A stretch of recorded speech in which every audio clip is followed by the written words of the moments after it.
Elena's face hit the cold airport floor. Her 4 daughters screamed. A security officer's boot pressed near her shoulder as her youngest clung to her dress, sobbing. "Stay down," the officer barked. Malcolm arrived to find his family surrounded, searched, humiliated, all caught on camera. When they demanded his ID, he didn't speak. He simply pulled out his FBI badge. The officer's face went white. But Malcolm knew something they didn't. This wasn't about one confrontation anymore. This was about every family they'd ever destroyed. Before we dive into this powerful story, hit that subscribe button and turn on notifications. You won't want to miss how this unfolds. And drop a comment telling me what city you're watching from. I want to see how far this story travels. Now, let's begin. "Mommy, why is that man staring at us?" 6-year-old Zara's whisper cut through the airport noise, and Elena's stomach dropped. She'd felt that gaze the moment they entered the terminal, heavy, assessing, predatory. She forced brightness into her voice. "He's not staring, baby." But he was. Officer Brennan stood 20 feet away, arms crossed over his security uniform, eyes locked on Elena and her 4 daughters. The girls wore matching pink dresses, Elena's idea for their first family vacation in 3 years. Now those dresses felt like targets. "Cute uniforms." Elena froze mid-step. Brennan had moved closer, his smile cold. "Let's see what's underneath." The terminal noise seemed to fade. Travelers flowed around them, oblivious. Zara's small hand tightened in Elena's grip. "Excuse me." Elena kept her voice level, non-threatening, a tone she'd perfected over 38 years of being a black woman in America. "Random security check." Brennan gestured toward a cordoned area away from the main security line. "All of you, this way." 12-year-old Mara stepped closer to her mother. Elena felt her daughter's fear like a physical touch. "Stay calm. Malcolm will be here in 5 minutes. Just stay calm." "We haven't gone through the metal detector yet," Elena said carefully. "Is there a problem?" "Won't know until we check." A second officer appeared, younger, his name tag reading Kent. He wouldn't meet Elena's eyes. Elena's phone buzzed. "Malcolm parking. Be there in 2 minutes. She could handle 2 minutes. "Girls, stay close." They moved to the side area. Elena caught movement in her peripheral vision, a black woman, maybe mid-40s, watching from the coffee kiosk. The woman's face had gone pale, her hand frozen halfway to her mouth. Their eyes met. The woman looked away quickly, but not before Elena saw recognition and fear. She knows him, Elena realized. She knows what's about to happen. Bags on the table. Elena set down her purse and carry-on. 9-year-old twins. Jade and Simone placed their backpacks beside hers with shaking hands. Zara clutched her small pink bag to her chest. "All of them," Brennan said. Zara's eyes filled with tears, but she obeyed. Brennan pulled on blue latex gloves with deliberate slowness. Then he dumped Elena's purse contents across the table. Wallet, keys, tissue packet, her daughter's medication bottles. He held up the prescription bottle, squinted at the label for an unnecessarily long time. "Allergy medication," Elena said. "The doctor's name is right there." He tossed it back, moved to Mara's backpack, pulled out her diary, the one with the small brass lock, the one she'd saved 3 months of allowance to buy. Mara made a small sound in her throat. "What's this?" Brennan's fingers traced the lock. "A diary."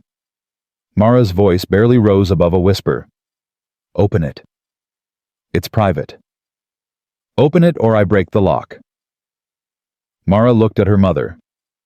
Elena saw her daughter's childhood ending in real time, watched innocence die in those wide brown eyes. "Officer, with all respect, that's personal property." "Step back, ma'am." Kent shifted his weight, uncomfortable but silent. Elena caught his eyes, held them silently, pleading. He looked away, just like the woman at the coffee kiosk had looked away. Mara's trembling fingers fumbled with the tiny key around her neck. Tears spilled down her cheeks, but she made no sound. Elena's heart shattered. This is my daughter learning she has no privacy, no dignity, no rights. Brennan flipped through the pages. Then he started reading aloud, his voice mocking. Today, Daddy taught me how to make pancakes. He said I'm his best helper. He turned a page.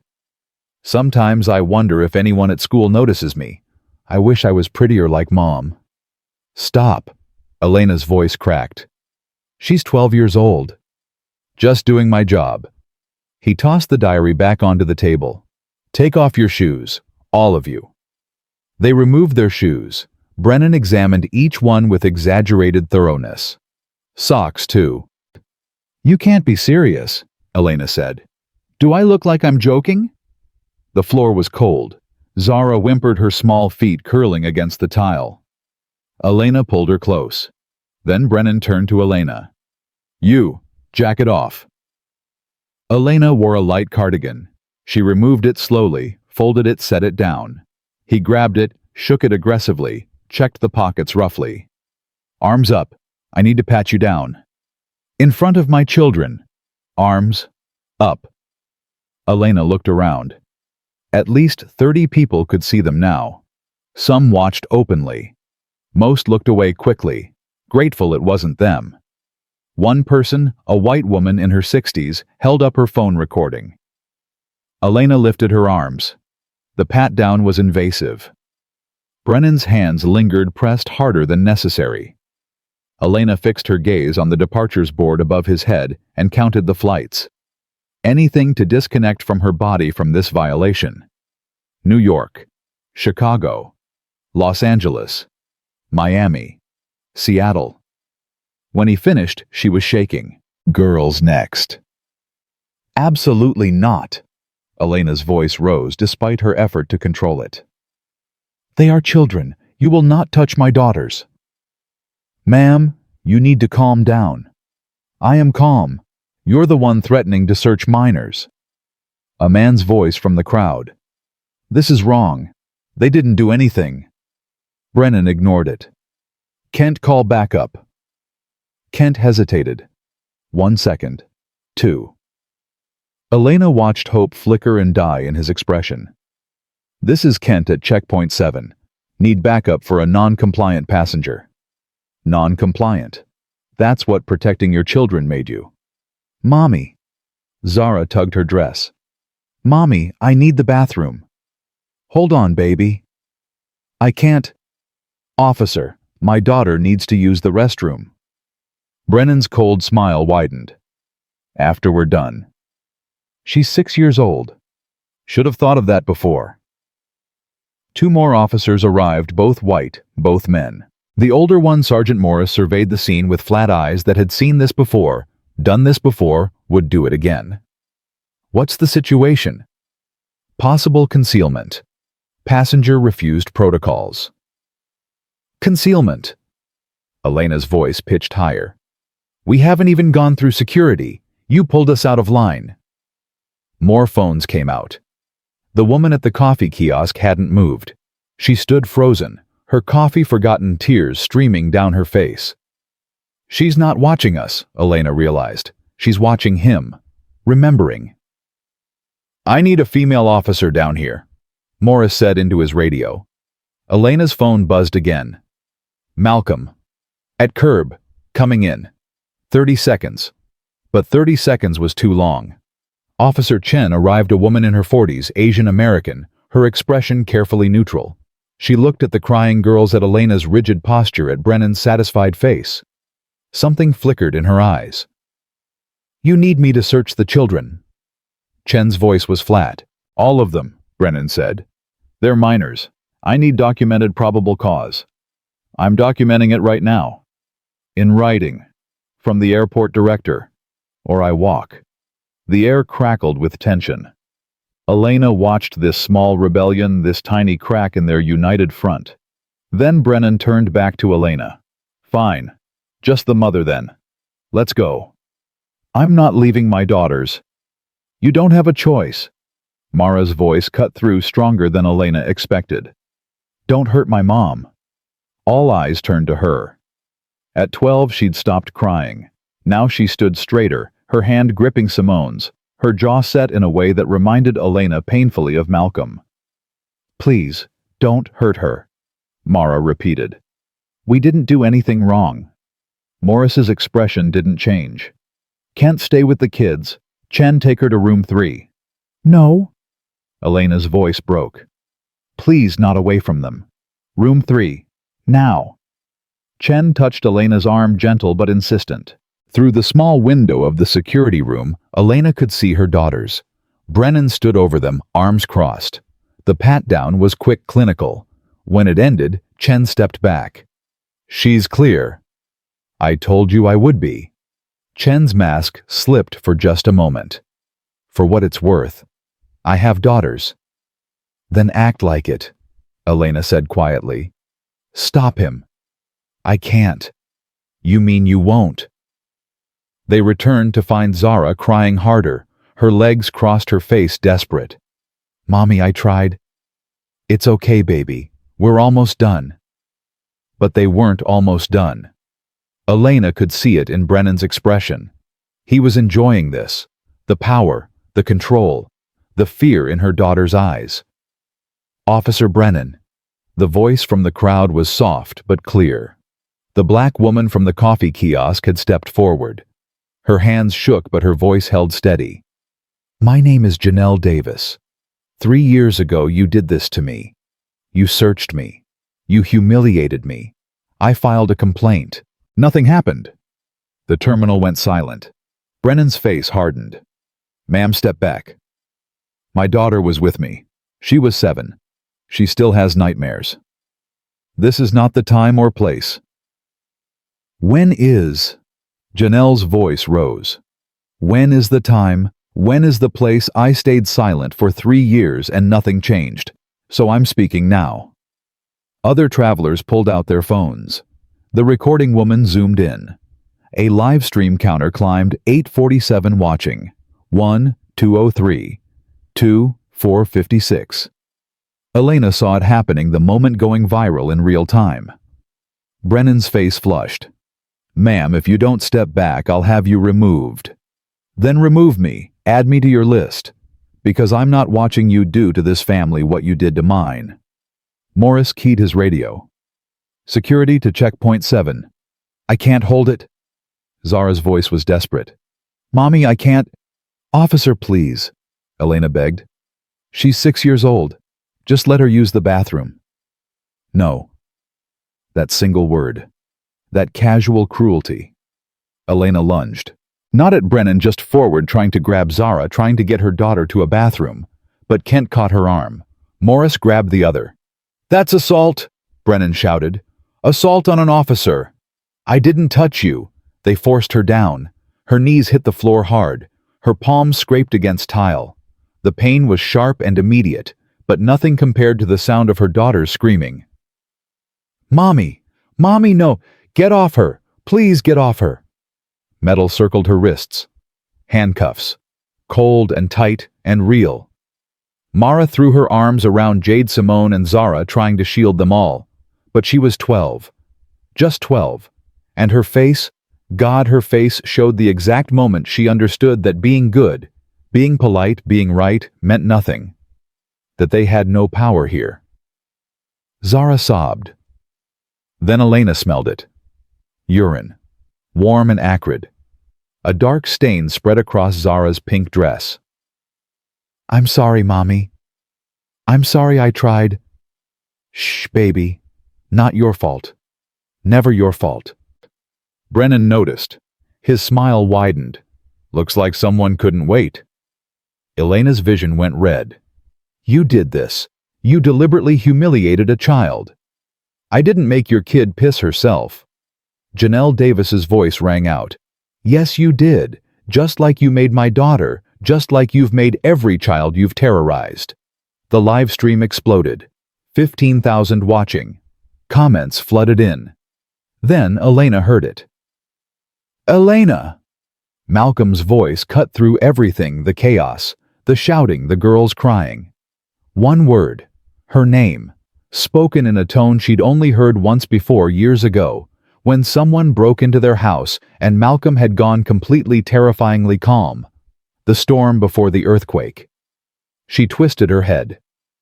Malcolm stood at the edge of the scene taking in everything. His wife handcuffed on the floor. His youngest daughter's wet dress. His other 3 daughters clinging to each other traumatized. The officers standing over them. The phones recording. His face betrayed nothing. But Elena knew. She'd been married to this man for 15 years. She knew what that stillness meant. He walked forward slowly. People parted instinctively, sensing something in his presence. He moved like water fluid, inevitable, unstoppable. "That's far enough," Morris barked. Malcolm stopped. His eyes swept across each daughter, cataloging their condition.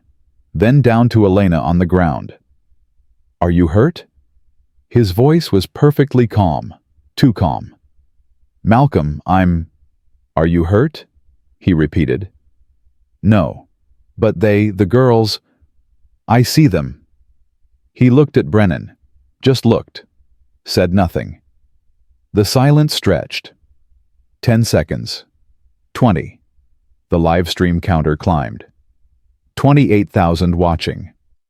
"Who are you?" Brennan finally demanded. Malcolm didn't answer. Instead, he addressed the crowd, his voice projecting clearly. "Everyone recording this, I need you to keep those videos. Back them up. Share them. What you're witnessing is important. Sir, you need to identify yourself." "Everyone here," Malcolm continued, "saw what happened. How long my family was detained. How my 6-year-old was denied bathroom access. How my wife was handcuffed for trying to protect her child." "Sir." Malcolm's phone was in his hand now. He held it up. "I've been recording from the parking garage. I watched everything on my daughter's phone GPS. I heard every word through my wife's Bluetooth earpiece." Elena's eyes widened. The earpiece she wore for calls. She'd forgotten about it. Malcolm had heard everything. "So, when you ask who I am..." He reached slowly into his jacket. Every officer's hand went to their weapon. Hands visible. "Don't move. Gun." The crowd screamed. People scattered. Janelle Davis stood her ground. Malcolm withdrew his hand. He held his FBI badge. The terminal went silent. Not the quiet of before, this was the silence of a record scratch of the world reorienting itself. Brennan's face drained of color. Malcolm let them look. Let them read. Federal Bureau of Investigation. Special Agent Malcolm Cross. 20 years of service. Credentials that could not be denied. When he spoke, his voice carried to every corner of the terminal. "My name is Special Agent Malcolm Cross, FBI, Violent Crimes Division." He paused. "And you just gave me probable cause to investigate every complaint ever filed against you." Brennan found his voice. "We didn't know. Know what? That we're human. That my wife deserves dignity. That traumatizing children is wrong." Malcolm's calm cracked just slightly. "Or did you mean you didn't know I had the power to fight back?" He looked directly at the phones, at the 43,000 people now watching live. How many families couldn't fight back? How many didn't have a badge to protect them? How many suffered this and worse, and no one cared? He let that question hang. Then he turned to Morris. "Uncuff my wife, right now." Morris nodded sharply at Kent, who fumbled with the keys. Elena's wrists came free. Malcolm caught her as she stumbled up, held her steady. "I've got you," he whispered. "I've got all of you." He gathered his daughters. They pressed against him, sobbing. He held them tight, his eyes never leaving the officers. "Daddy, they were so mean," Zara hiccuped against his chest. "I know, baby." "They read my diary," Mara choked out. "I heard. I want to go home. Soon, I promise." Malcolm looked up. At Brennan, at Morris, at Kent, at Chen, who'd done the minimum and called it enough. "You made a choice today. You chose cruelty. You chose to abuse power. You chose to traumatize children." His voice dropped lower. "And you did it on camera with thousands of witnesses to an FBI agent's family." He paused. That was a mistake. Morris stepped forward. Agent Cross, I'm sure we can resolve. There's nothing to resolve. You assaulted my wife. You violated my daughter's rights. You committed multiple federal offenses on video. Malcolm's eyes hardened. And I'm going to document every single one. He looked at Janelle Davis, still standing there, tears streaming. Ma'am, what's your name? Janelle. Janelle Davis. Ms. Davis, would you be willing to speak with me about your complaint 3 years ago? Janelle nodded, her voice breaking. Yes. Yes, I will. Thank you. Malcolm turned to the crowd. Anyone else who's experienced this from these officers from this checkpoint, I need you to contact me. My email is on the FBI website. Search Agent Malcolm Cross, Chicago Field Office. The live stream chat exploded with responses. I was searched last year. This happened to my brother. My mom. 2023. Same officer? I filed a complaint, and nothing happened. Malcolm gathered his family. Can you walk? Elena nodded, though her legs felt like water. Stay close, we're leaving. They moved toward the exit. The crowd parted, creating a pathway. Some nodded in support, some couldn't meet their eyes, some were crying. As they passed Janelle, Malcolm stopped. Thank you for speaking up. I should have done it sooner. For my daughter, for every family after mine. Her voice broke. I'm sorry I stayed silent.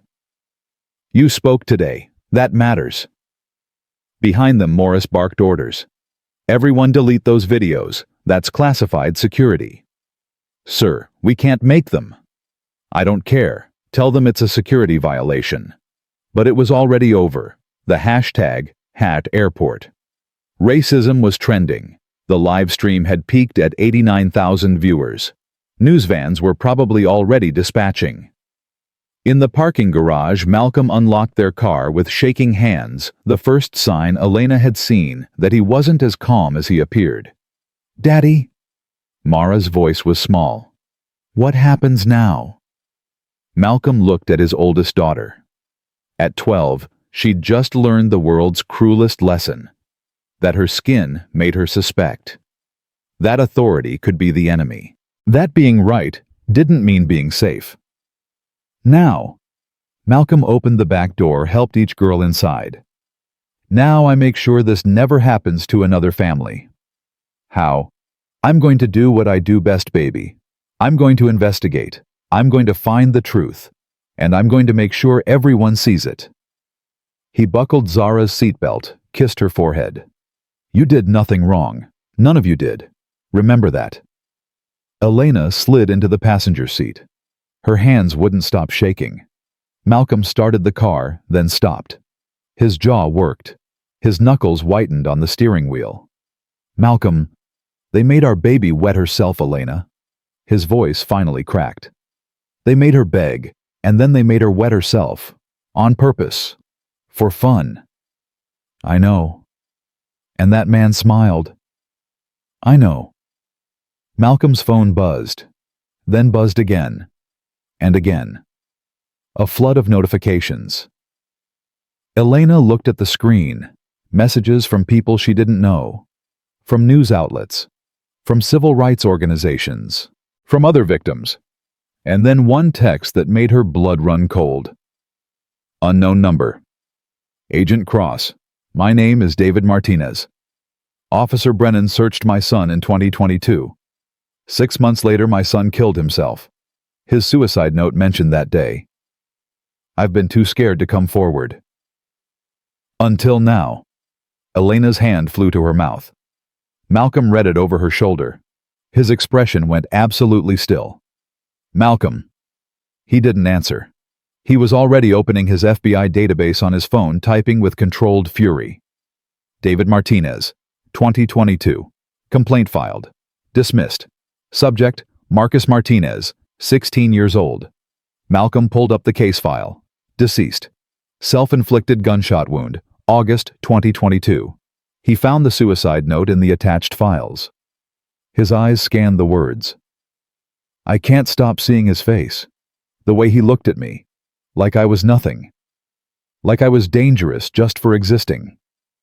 I know it was just one day at the airport, but I can't stop feeling dirty. Ashamed. Guilty for things I didn't do. I'm tired of carrying this. Malcolm's hands started shaking, then his arms, then his whole body. Malcolm, baby. He killed a child. Malcolm's voice was barely a whisper. That man killed a 16-year-old boy. And no one stopped him. No one held him accountable. So he kept doing it. Kept traumatizing families. Until he got to ours. He looked at his daughters in the rearview mirror, at Zara's tear-stained face, at Mara's haunted eyes. What if we hadn't had a badge? What if I'd been late? What if...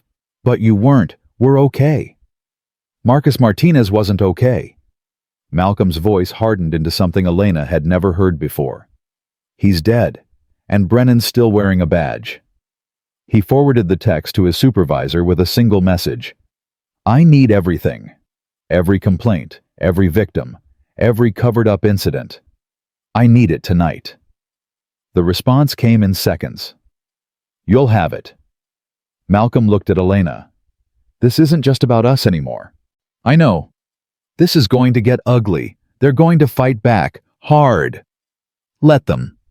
In the back seat, Mara spoke up. Dad, what are you going to do? Malcolm met her eyes in the mirror. I'm going to make sure Marcus Martinez didn't die for nothing. I'm going to find every family officer Brennan hurt. And I'm going to make sure the world knows their names. Promise. Promise. As they pulled out of the parking garage, Malcolm's phone lit up with incoming files, complaint records, internal investigations, witness statements, years of documentation flooding his screen. And somewhere across the city, Officer Brennan went home to his family, unaware that the FBI's Violent Crimes Division had just opened an investigation that would end his career, and possibly his freedom, because Malcolm Cross had just learned something that changed everything. This wasn't misconduct. This was a pattern, and patterns meant evidence. Evidence meant prosecution, and prosecution meant justice. Not just for his family, for all of them. Malcolm's home office glowed with laptop light at 2 a.m. Coffee had gone cold hours ago. His eyes burned from reading incident reports, but he couldn't stop. 7 complaints against Officer Brennan. 7 families. All dismissed. The door creaked. Elena stood in the doorway wearing his old FBI Academy sweatshirt.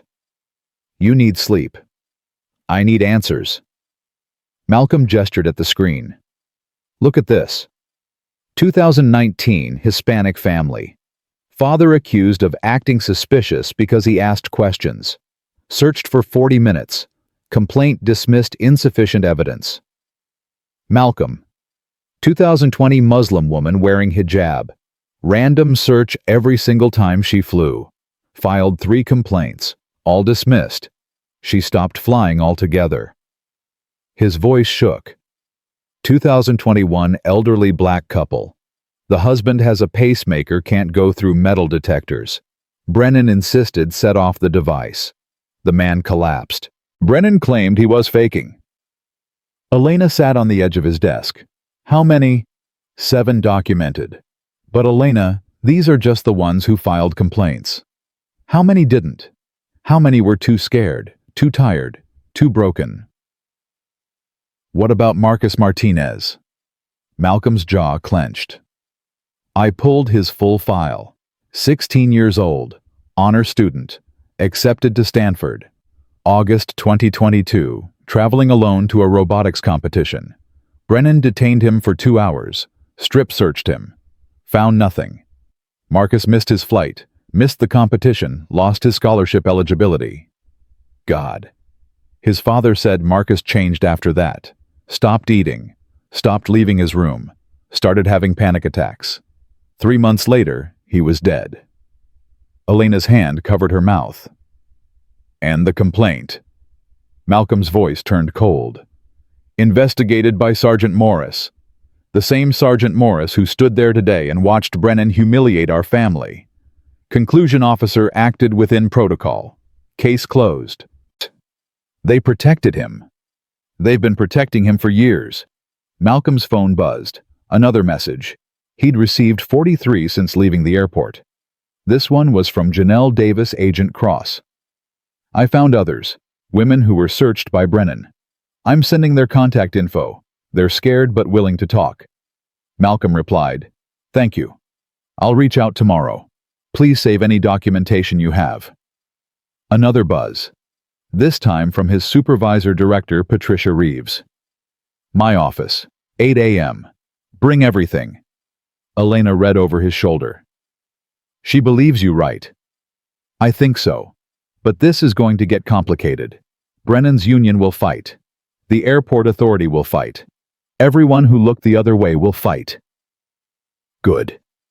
Elena's voice hardened. "Let them fight. We have the truth. Truth doesn't always win, baby. Then we make sure it does." Malcolm looked at his wife. Her eyes were still swollen from crying. Her wrists bruised from the handcuffs, but her spine was steel. "How are the girls?" "Asleep, finally. Zara's in our bed. The twins won't let go of each other. Mara..." Elena's voice cracked. "Mara's pretending to be okay. That's what scares me most. I'll talk to her tomorrow. She asked me something tonight, after I tucked her in." "What?" "She asked if being black means people will always hate us." Malcolm felt something break inside his chest. "What did you tell her?" "I told her no. But Malcolm, I don't know if I was lying." He pulled her close. They sat in silence, holding each other in the laptop's cold light. "I'm going to fix this," Malcolm whispered. "I know. Not just for us. For Marcus. For Janelle. For every family that comes after. I know." At 8 the next morning, Malcolm sat across from Director Reeves. She was a black woman in her 50s, 25 years, with the Bureau, and she didn't waste time. "I watched the video," she said. "All 87 minutes that were posted online." 87 minutes? Malcolm had only seen clips. Someone spliced together footage from multiple phones. It's comprehensive. And Malcolm, it's damning. She pushed a tablet across the desk. 12 million views and counting. The mayor's office is calling. So is the Justice Department. Malcolm took the tablet. The video had been edited with timestamps, subtitles, and graphics highlighting each violation. Someone had even added a ticker counting how many times Zara asked for the bathroom. 7 times. 7 times his baby had begged, and Brennan had refused. "Who made this?" Malcolm's voice was rough. "Anonymous uploader. But they're good, very good. They highlighted every protocol violation, every civil rights breach. They even found precedent cases where similar conduct led to federal charges." "Have you identified them?" "Not yet. But Malcolm, whoever they are, they're on your side." Reeves leaned forward. "And they're not the only ones. I've received 17 emails since midnight from other victims. The ACLU called, the NAACP, 3 different civil rights organizations." "What about the airport authority?" Reeves's expression darkened. "They issued a statement at 6 this morning, said they're conducting an internal review. Officer Brennan has been placed on paid administrative leave." Paid. Standard procedure. Standard procedure is protecting him again. "I know, but Malcolm, we can do more than they can. This is now an official FBI civil rights investigation. You're the lead investigator." Malcolm blinked. "Director, I know what you're going to say. Too personal. Too close. You're the victim." She held up her hand. "But you're also the most qualified agent for this case. You know the patterns. You've seen the evidence. And you have something most investigators don't have." "What?" "The victims trust you. They're coming forward because of you, because they saw what happened to your family and realized they're not alone." Malcolm's phone buzzed. Another message. He glanced down. "Agent Cross, my name is Sarah Kim. Officer Brennan searched me in 2021. I was pregnant. He made me stand for 90 minutes. I miscarried 3 days later. I never reported it because I thought it was my fault. Malcolm's hands shook. "I need a team," he said quietly. "You have one. I'm assigning you Agent Lisa Chen." Chen, the officer from yesterday. No relation. Agent Chen is one of our best. She specializes in civil rights cases. I'm also giving you Agent Marcus Thompson from legal and Agent Jennifer Wu from our digital forensics unit. Why digital forensics? Because whoever edited that video knew exactly what they were doing, and I want to know who they are. Reeves stood. "Malcolm, this is going to be brutal.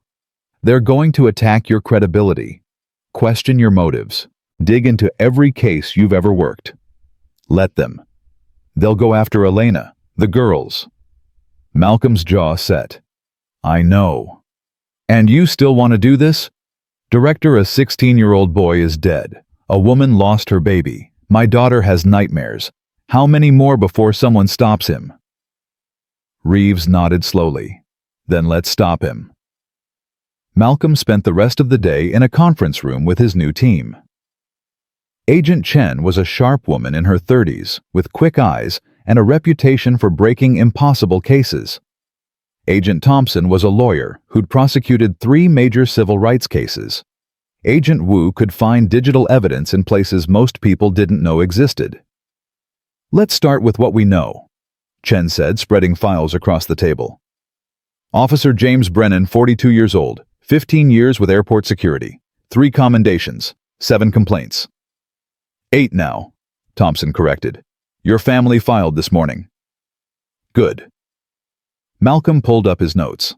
"I've identified 11 victims willing to testify, probably more coming." 11? Chen whistled. "In 24 hours. They've been waiting years for someone to listen." Wu tapped her laptop. "I pulled Brennan's financial records. Nothing unusual. Middle-class salary, middle-class debt. But look at this." She turned the screen. His partner, Officer Kent, deposited $15,000 cash 6 months ago. No explanation. Source. Malcolm leaned forward. "Unknown. But it's right after a complaint against Brennan was dismissed." Thompson's eyes narrowed. "You think Kent was paid to stay quiet?" "I think it's worth investigating." Malcolm's phone rang. Janelle Davis.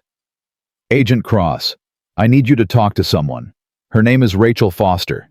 She's terrified, but she has something important." "Put her on." A new voice, younger, shaking. "Agent Cross." "I'm here." "I was searched by Officer Brennan 18 months ago. I'm white, but I was with my black boyfriend." She paused. "Brennan separated us. Searched him for an hour. Let me through in 5 minutes. While my boyfriend was being searched, Brennan kept asking me questions. Like, was I safe? Did I need help? Was I being coerced?" Malcolm's blood ran cold. "What are you saying?" "He wasn't just racist, Agent Cross. He was trying to separate interracial couples. He did it to 3 other couples I found online. Always the same pattern. Detain the black partner. Offer to help the white partner." Chen grabbed a notepad. "Did anyone file complaints?" 2 couples did. Both dismissed. The official reason was insufficient evidence of racial bias. Insufficient evidence. Thompson's voice rose. "He literally targeted them based on race." "I can find the other couples," Rachel said, "if you need them to testify." "Yes," Malcolm said immediately. "Yes, we need everyone." After Rachel hung up, the team sat in silence. "This is bigger than we thought," Chen said finally. "This is systematic," Thompson corrected. "Brennan had a pattern, and the system protected that pattern." Wu pulled up another file. "I found something else. Brennan's shift reports. In the past 3 years, he's initiated 4 times more searches than any other officer at his checkpoint. 4 times. And 93% of those searches were of people of color." 93. Malcolm's voice was deadly quiet. "Statistically impossible to be random," Wu continued. "Even accounting for travel demographics. This is racial profiling documented and repeated." "And no one stopped him," Chen said. Someone knew, Malcolm said. Someone had to know. You don't have numbers like that without supervisors noticing. Thompson pulled up another file. Morris, Sergeant Robert Morris. He's Brennan's direct supervisor. 13 years in that position. During his tenure, Brennan received all 7 complaints. Morris personally investigated 5 of them, dismissed all 5. What about the other 2? Investigated by other supervisors, also dismissed. Malcolm stood paced. It's not just Brennan. It's the whole chain. Morris, the airport authority, maybe higher. If we go after the whole system, we need airtight evidence, Chen warned. We'll get it. Malcolm, Thompson's voice was gentle. This is going to take months, maybe years. Are you prepared for that? Malcolm thought about Marcus Martinez, about Sarah Kim's miscarriage, about Zara's wet dress and Mara's broken diary lock. However long it takes. His phone buzzed. Elena. Mara's school called. She got into a fight. Can you come? Malcolm's stomach dropped. I need to go. Family emergency. Go, Chen said. We'll keep working. At the school, Malcolm found Mara sitting outside the principal's office, her knuckles bruised. Elena stood nearby talking to the principal. Malcolm sat beside his daughter. Want to tell me what happened? Mara stared at her hands. Tyler Johnson said his dad saw the video, said we deserved it, said we probably did something wrong. Malcolm's jaw clenched. And I punched him. Mara. He said Zara peed herself because black people have no self-control. Mara's voice broke. He said it in front of everyone, Dad. He was laughing. Malcolm closed his eyes. The video was everywhere, which meant his daughter's trauma was everywhere. Available for anyone to watch, comment on Mock. Did you explain what really happened? I tried. But he wouldn't listen. So I made him listen. Elena emerged from the principal's office. 3-day suspension. What? Malcolm stood. He was defending his sister. She, Elena corrected quietly, gesturing to Mara. And the principal said violence is never the answer, regardless of provocation. Provocation? That boy mocked a 6-year-old's trauma. I know, but she still hit him. Malcolm wanted to argue, wanted to storm into that office and make the principal understand. But Mara was watching him, waiting to see how he'd react. He took a breath. Mara, look at me. She looked up, tears streaming. I understand why you hit him. I want to hit people too. But baby, that's not how we win. Then how do we win? Everyone's watching that video. Everyone's talking about us. Zara can't even go to school without kids staring at her. We win by making sure Officer Brennan never does this to anyone else. We win by getting justice. We win by standing up without losing who we are. I don't know who I am anymore. Mara's voice was small. Before yesterday, I thought if I was good, if I was smart, if I was polite, I'd be safe. But I was all those things, and it didn't matter. Malcolm pulled her close. You're right. It didn't matter. Because the problem isn't you, baby. It's them. And we're going to prove that. Promise? Promise. That night, Malcolm returned to the conference room. The team had been busy. We found the video editor, Wu announced. Who? David Martinez, Marcus's father. He's a software engineer. He spent the past 3 years learning video forensics, waiting for another incident to document. Malcolm felt his throat tighten. He's been waiting to prove what happened to his son. And now he has. His video is being used as evidence in 3 other civil rights cases. It's that good. Chen pulled up a new file. We also found something in Brennan's emails. He's part of a private online group, 47 members, all airport security officers, all sharing tips on who to search. Let me guess, Thompson said. People of color. Explicitly. They have code words. Package delivery means detaining someone longer. Special handling means aggressive search. Return to sender means denying boarding. Malcolm felt sick. This is organized. It's a network, Wu confirmed. And it's not just this airport. We've identified officers from 6 different airports in the group. 6. This is nationwide, Malcolm. The room went silent. If we expose this, we're not just taking down Brennan, Chen said slowly. We're exposing systemic racism in airport security across the country. Then that's what we do, Malcolm said. The pushback will be massive. I don't care. Your family will be targeted. They're already targeted. At least this way it means something. Thompson pulled out a legal pad. Okay, if we're doing this, we need to be strategic. We build the case against Brennan first, airtight. Then we use that to expose the network. Timeline, Malcolm asked. 3 months to build the case, maybe 4. Marcus Martinez has been dead for 3 years. We move faster. Malcolm. Every day we wait, Brennan could be searching someone else, humiliating another family. We don't have 3 months. Chen studied him. You want to go public now. I want to make sure every victim knows they're not alone. I want that network scared. I want them knowing we're coming. That's risky. We tip our hand, they destroy evidence. Wu, can you secure the evidence first? Wu smiled. I can have everything downloaded and preserved in 72 hours. Then we go public in 72 hours. Thompson whistled. You're really doing this. We're really doing this. Malcolm's phone buzzed. Unknown number. Agent Cross. You need to stop. You're making powerful people angry. Think about your family. He showed it to the team. That's a threat, Chen said. Yeah. Malcolm deleted it. But it means we're getting close. His phone buzzed again. This time a photo. His house. Taken from across the street. Timestamp 20 minutes ago. Elena was visible through the window tucking Zara into bed. Malcolm's blood turned to ice. They're watching my family. Chen grabbed her phone. I'm calling in protection detail. No.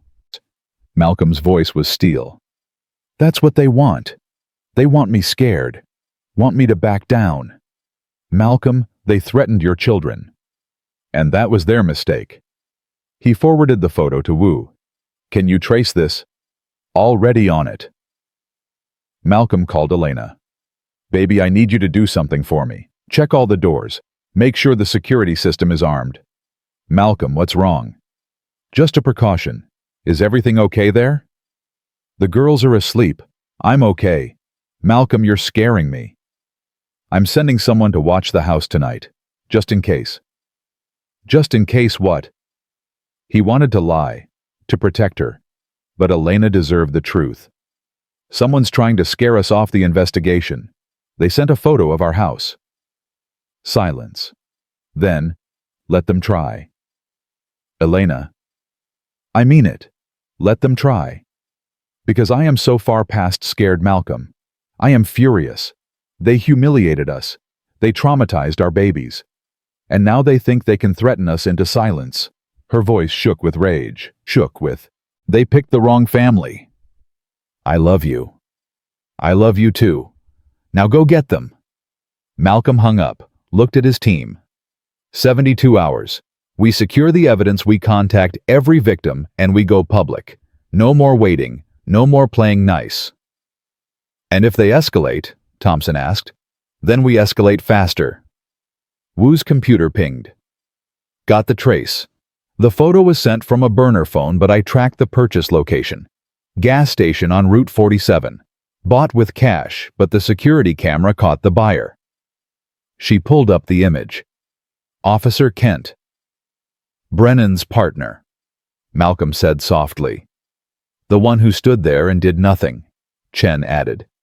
The one who took $15,000 and stayed quiet. Thompson finished. Malcolm stared at Kent's face on the screen, young, uncomfortable, but complicit. He's our way in, Malcolm said. What do you mean? Kent doesn't want to be here. You saw him yesterday. He was uncomfortable the whole time. He's not like Brennan. He's just weak. You want to flip him, Chen realized. I want to give him a choice. Testify against Brennan and the network or go down with them. That's risky. If he tells Brennan, he won't, because Wu is going to show him exactly what kind of legal jeopardy he's in, and Thompson is going to explain what happens to cops in federal prison. Thompson smiled grimly. I'm good at that part. Do it tomorrow, Malcolm said, before Kent realizes how much trouble he's in. The next morning, they brought Kent in for questioning. Not arrested, not accused. Just brought in for his own protection after someone made threats against airport security officers. Kent sat across from Malcolm in the interrogation room sweating. I didn't do anything wrong. No. Malcolm slid the gas station security photo across the table. Then why are you surveilling my house? Kent's face went white. That's not I wasn't. You bought a burner phone and sent me a threatening photo of my family. That's witness intimidation. Federal offense. 5 years minimum. I didn't threaten anyone, I just took a picture of my children through their bedroom window. Kent's hands shook. Agent Cross, please. I have a family too. I can't go to prison. Then talk. I can't. If Brennan finds out, Officer Kent Brennan is done. The only question is whether you go down with him or not. Thompson entered, dropped a thick file on the table. Officer Kent, let me explain your situation. Conspiracy to violate civil rights. Witness intimidation. Accessory to assault. If we can prove you took that $15,000 to stay quiet at bribery, you're looking at 8 to 12 years. Kent's face crumbled. I didn't want the money. Morris gave it to me, said it was for my silence. I told him I didn't need it, but he said refusing would raise questions. Malcolm leaned forward. Morris paid you, him and 2 others from the airport authority. They said Brennan was valuable, that he kept certain people in line. They needed me to back him up. Certain people? Kent wouldn't meet his eyes. People of color. Muslims. Anyone who might cause trouble. Brennan would search them hard enough that they'd think twice about flying again. Complaints dropped 30%. Malcolm's fist clenched under the table. Because you terrorized people into silence. I didn't want to. But I'm 2 years from pension. I have a daughter in college. I couldn't afford to lose my job. So you let Brennan destroy families instead. Kent's voice broke. I'm sorry. I'm so sorry. What he did to your family, that was too far. But I couldn't stop him. Yes, you could. You just didn't. Silence filled the room. Thompson tapped the file. Here's your choice, Officer Kent. You testify against Brennan Morris and everyone involved in this network. You give us names, dates, evidence. And in exchange, we offer limited immunity. Limited? You'll lose your job. You'll never work in law enforcement again. But you won't go to prison. Kent stared at the table. If I testify, they'll destroy me. If you don't testify, we'll prosecute you, Malcolm said flatly. And I promise you I will make sure you serve every single day. I need to think. You have 1 hour. Malcolm stood. After that, the deal expires and you're just another defendant. They left Kent alone in the room. Outside, Chen looked impressed. You think he'll break? He's already broken. He just needs to admit it. 47 minutes later, Kent knocked on the door. I'll testify, he said. I'll tell you everything. Malcolm felt something loosen in his chest. Not relief, not satisfaction, just grim determination. Start talking. Kent talked for 6 hours. Names, dates, the entire network. Who knew? Who helped? Who looked away? By the time he finished, they had enough to bring down not just Brennan, but a dozen officers and half the airport security administration. There's one more thing, Kent said, his voice barely a whisper. Marcus Martinez, the kid who killed himself. Malcolm went very still. What about him? Brennan was worse to him than anyone. Marcus was smart, articulate, confident. Everything Brennan hated. So Brennan didn't just search him, he broke him. What did he do? He strip-searched Marcus in front of other passengers, made him stand naked while people walked by, made comments about his body, sexual comments. Kent's voice shook. I was there. I watched it happen, and I did nothing. The room spun. Malcolm gripped the edge of the table. Marcus was 16 years old. I know. And you watched Brennan sexually humiliate a child? Yes. And you did nothing? Yes. Malcolm stood slowly, walked to the door, stopped. Officer Kent, you're getting immunity from prison, but you're not getting redemption. You don't get to feel better because you finally told the truth. You let a boy be destroyed. You watched him break. And then you watched him die. That's on you. Forever. He walked out. In the hallway, Chen touched his arm. Malcolm, we got everything we need. It's not enough. It's more than enough to prosecute. It'll never be enough. Malcolm's voice cracked. That boy should be alive. I know. But because of what you're doing, no other boy has to die like he did. Malcolm looked at her. Promise me something. What? Promise me we don't stop until every single person who enabled this is held accountable. Brennan, Morris, the airport authority, everyone. I promise. Malcolm's phone buzzed. Elena. Just got a call from Marcus Martinez's father. He wants to meet you. Tomorrow morning. He has something to show you. Malcolm replied, tell him yes. Whatever he needs. That night, Malcolm went home and held his daughters. All four of them piled into the living room for a movie. Zara fell asleep against his chest. The twins curled up on either side. Mara rested her head on his shoulder. Dad, Mara whispered. Are we winning? Malcolm looked at his oldest daughter. At the girl who'd punched a boy for mocking her sister. At the child who'd learned too young that the world was unfair, but still wanted to fight anyway. Yeah, baby, he said softly. We're winning. And for the first time since the airport, he believed it. David Martinez lived in a small house on the south side. The kind of neighborhood where people knew their neighbors and front porches still meant something. Malcolm stood on the steps at 9 the next morning, Elena beside him. She'd insisted on coming. This is Marcus's story, she'd said. I need to hear it. The door opened. David Martinez was shorter than Malcolm expected, with gray threading through his dark hair and eyes that looked decades older than his face. He wore a Stanford t-shirt, Marcus's university, and Malcolm understood immediately that this man wore his son's dream every day. Agent Cross, Mrs. Cross. David's voice was steady, but his hands shook as he gestured them inside. Thank you for coming. The living room was a shrine. Photos of Marcus everywhere. Baseball trophies. Science fair ribbons. A framed acceptance letter to Stanford, the envelope yellowed with time. And on the coffee table, a laptop surrounded by file folders, each labeled with dates. I've been documenting everything for 3 years, David said. Everyone told me to let it go, move on. But I couldn't, because I knew Brennan would do it again. I just didn't know when. He pulled up a chair. Then I saw your video, saw what he did to your family. And I knew.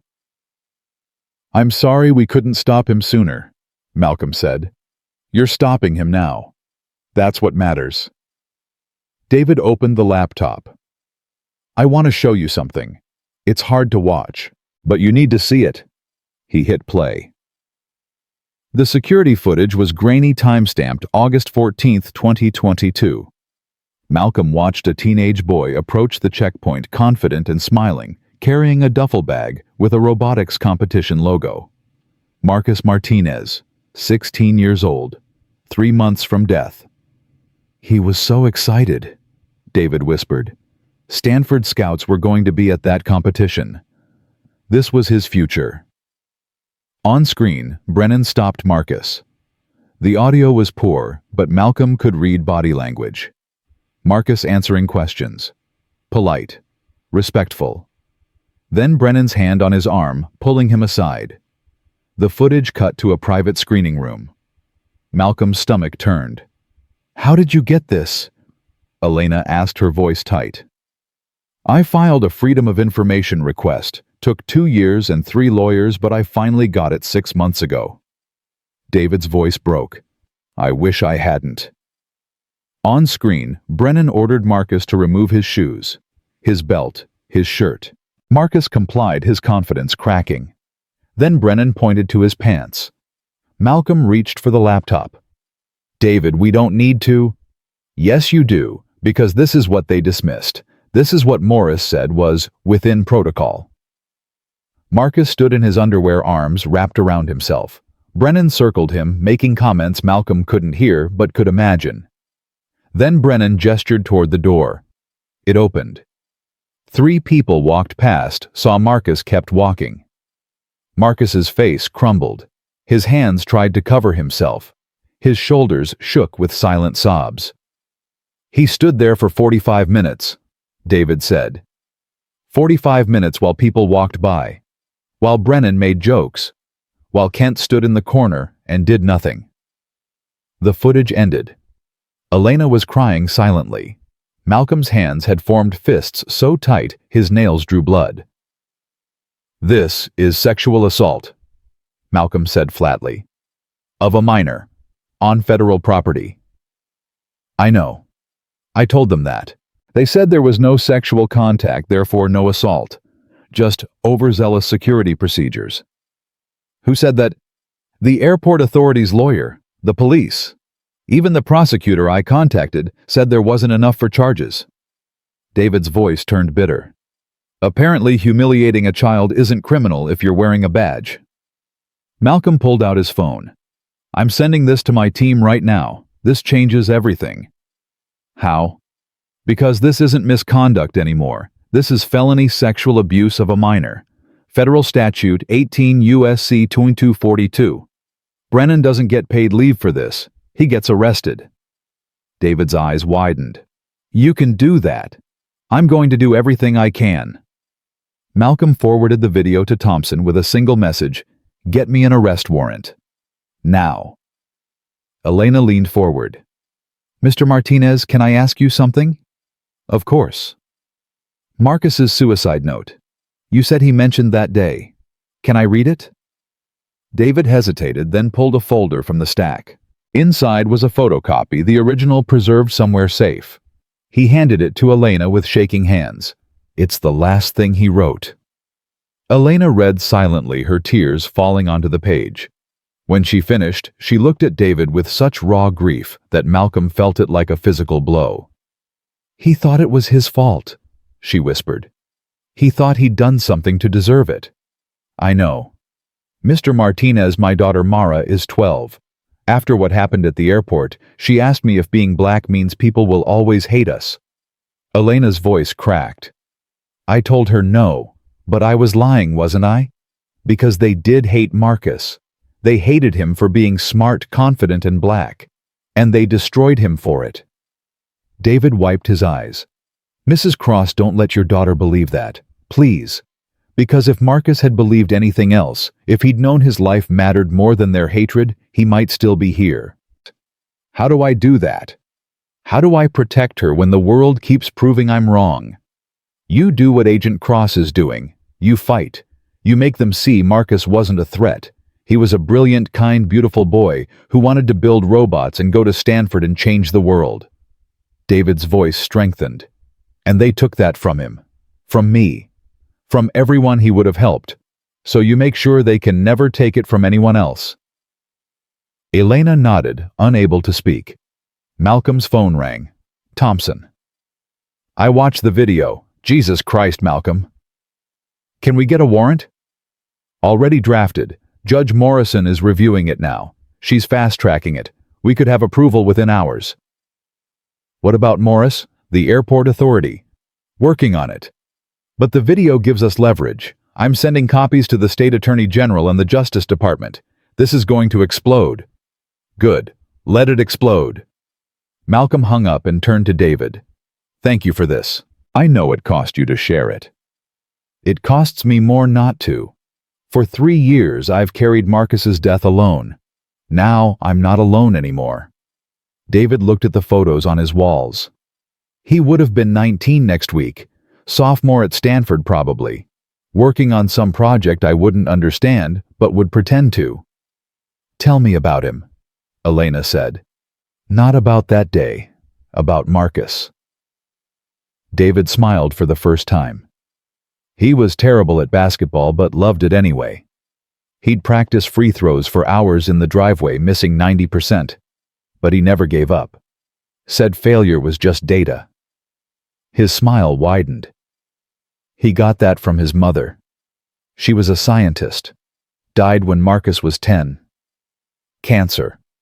After that it was just us. And he became my whole world. He sounds extraordinary, Malcolm said. He was. And Brennan saw that. Saw this confident, articulate black boy who didn't shrink, who didn't apologize for existing. And Brennan couldn't stand it. Had to break him. David's voice hardened. Well, Agent Cross, I want you to break Brennan. I want him to feel what Marcus felt. Powerless, ashamed, hopeless.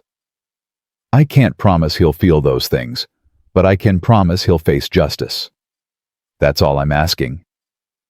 They left an hour later, Malcolm carrying copies of everything David had compiled. In the car, Elena stared out the window. I keep thinking about Mara, she said finally. About how she asked if we'll always be hated, and I didn't know how to answer. What did you say? I said some people will always hate us, but we can't let their hatred define us. She turned to him. But Malcolm, how do we teach our daughters to be confident when confidence gets you destroyed? How do we tell them to be themselves when being themselves makes them targets? We teach them what Marcus's father is teaching us. We fight. We don't let them win. They killed Marcus. I know. They could have killed Mara. Could have broken her the way they broke him. But they didn't, because we stopped them, and now we make sure they never break anyone else. Elena was quiet for a long moment. Then, I want to meet the other families, the ones who came forward. I need to hear their stories. Elena, I need to Malcolm. I need to know we're not alone. That what happened to us is part of something bigger. Because if it's just random cruelty, I don't know how to process that. But if it's a pattern, if it's systematic, then at least we can fight it. Malcolm understood. Alone, trauma was overwhelming. Together, it was evidence. I'll arrange it. That afternoon, Malcolm's conference room filled with 9 families, 9 stories, 9 versions of the same nightmare. Janelle Davis spoke first.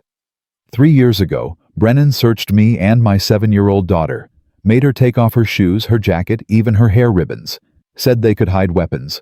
My daughter still won't wear hair ribbons. Sarah Kim was next. I was 3 months pregnant. Brennan made me stand for 90 minutes during questioning. My back was killing me. I begged to sit. He said no. 3 days later, I miscarried. The doctor said the stress likely contributed. Rachel Foster's voice shook. My boyfriend is black. We were traveling together. Brennan separated us, searched him aggressively, kept asking me if I was safe. Like my boyfriend was dangerous just for existing. We broke up 6 months later. He said he couldn't handle the stares anymore, the constant suspicion. Brennan didn't just search him. He poisoned our relationship. One by one they shared. A Muslim woman who was searched every single time she flew until she stopped flying altogether. An elderly black man with a pacemaker who collapsed after Brennan forced him through a metal detector. A teenage girl with autism who had a meltdown during an aggressive search and was nearly arrested. Elena listened to each story, tears streaming. Malcolm took notes documenting everything building the case. When they finished, Agent Chen stood. I want to thank each of you for coming forward. I know this is difficult, but your testimony is crucial. Because of you, we can prove this wasn't isolated incidents. This was a pattern of discriminatory conduct spanning years. What happens now? Janelle asked. Now we build the case. We document everything, and when we're ready, we prosecute. Will he go to prison? Sarah Kim's voice was hard. Because I lost my baby. I want him to lose his freedom. I can't promise prison, Malcolm said honestly. But I can promise accountability. He'll face federal charges. He'll lose his job. He'll never work in security again, and everyone will know what he did. It's not enough, someone muttered. I know, it'll never be enough, but it's what we can do. After the meeting, Janelle approached Malcolm. Agent Cross, there's something I didn't mention. Something I was afraid to say in front of everyone. What is it? After Brennan searched us after I filed my complaint, I started getting phone calls. No one spoke, just breathing. Then letters, telling me to drop the complaint, to shut up, to remember I had a daughter to protect. Malcolm's blood ran cold. Did you report this? To who? The police, airport security. They were the ones threatening me. Her voice dropped. Agent Cross, I dropped my complaint because I was terrified, and I know I'm not the only one. Do you still have the letters? Every single one, saved in a safety deposit box. I was waiting for someone who'd actually listen. Can you get them? I'll have them to you tomorrow. After everyone left, Malcolm's team gathered. This is bigger than Brennan, Chen said. This is witness intimidation, conspiracy, obstruction of justice. We need to identify who made those calls, who sent those letters, Thompson added. Wu was already typing. I'm pulling phone records for every victim who filed complaints. If there's a pattern, I'll find it. Malcolm's phone buzzed. Judge Morrison had approved the arrest warrant for Brennan. Federal charges, civil rights violations, sexual abuse of a minor, and assault. When do we pick him up? Chen asked. Tomorrow morning, 6 a.m., at his house. I want him to know what it feels like to be dragged out of bed, humiliated in front of his family. Malcolm, Chen hesitated. You know you can't be there for the arrest. Too personal. I know, but I'll be watching. That night, Malcolm couldn't sleep. He kept seeing Marcus's face on that video. The moment his confidence shattered.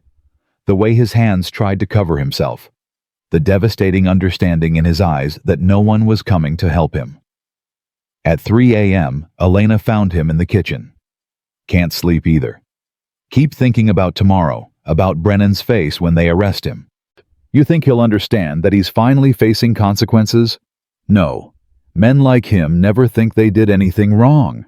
He'll claim he was just doing his job, following protocol, making people safe. Safe from what? From teenage boys going to robotics competitions, from families going on vacation. Safe from people who don't look like him. Elena sat beside him. Mara asked me something today. She asked if you ever get scared doing this job. What did you tell her? I told her you're scared every day. But you do it anyway because that's what bravery is.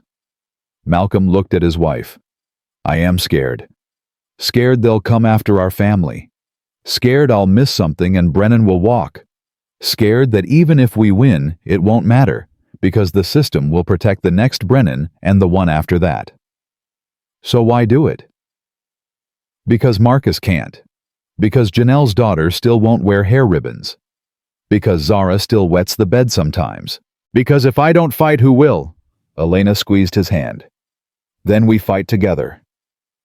At 6 a.m. the next morning, Malcolm watched the arrest on a laptop feed from Chen's body camera. Brennan's suburban house, white picket fence, American flag in the yard. The American dream built on other people's nightmares. Chen knocked. Once. Twice.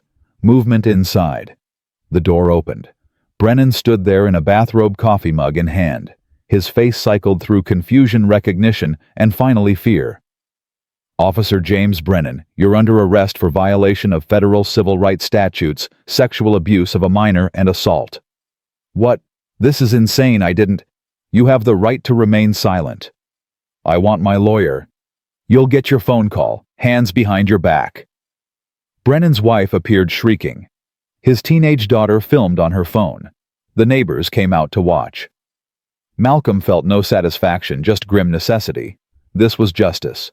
Imperfect, insufficient, but justice nonetheless. At the precinct, Brennan sat in an interrogation room. Malcolm watched through one-way glass as Thompson and Chen questioned him. "Officer Brennan, you've been read your rights. Do you understand them?" "I'm not saying anything without my lawyer." "That's your right, but I want to show you something." Thompson pulled out a laptop, played David Martinez's video. Brennan's face went white. That was protocol. Protocol to strip search a minor, to parade him in front of other passengers, to leave him standing half naked for 45 minutes while you made jokes. He was acting suspicious. He was a 16-year-old boy going to a robotics competition. He was nervous, evasive. He was terrified. Of you. Because you'd already decided he was guilty of something. Chen leaned forward. Marcus Martinez killed himself 3 months after this.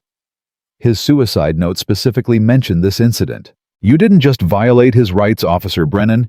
You broke him. That's not my fault. I can't be responsible for.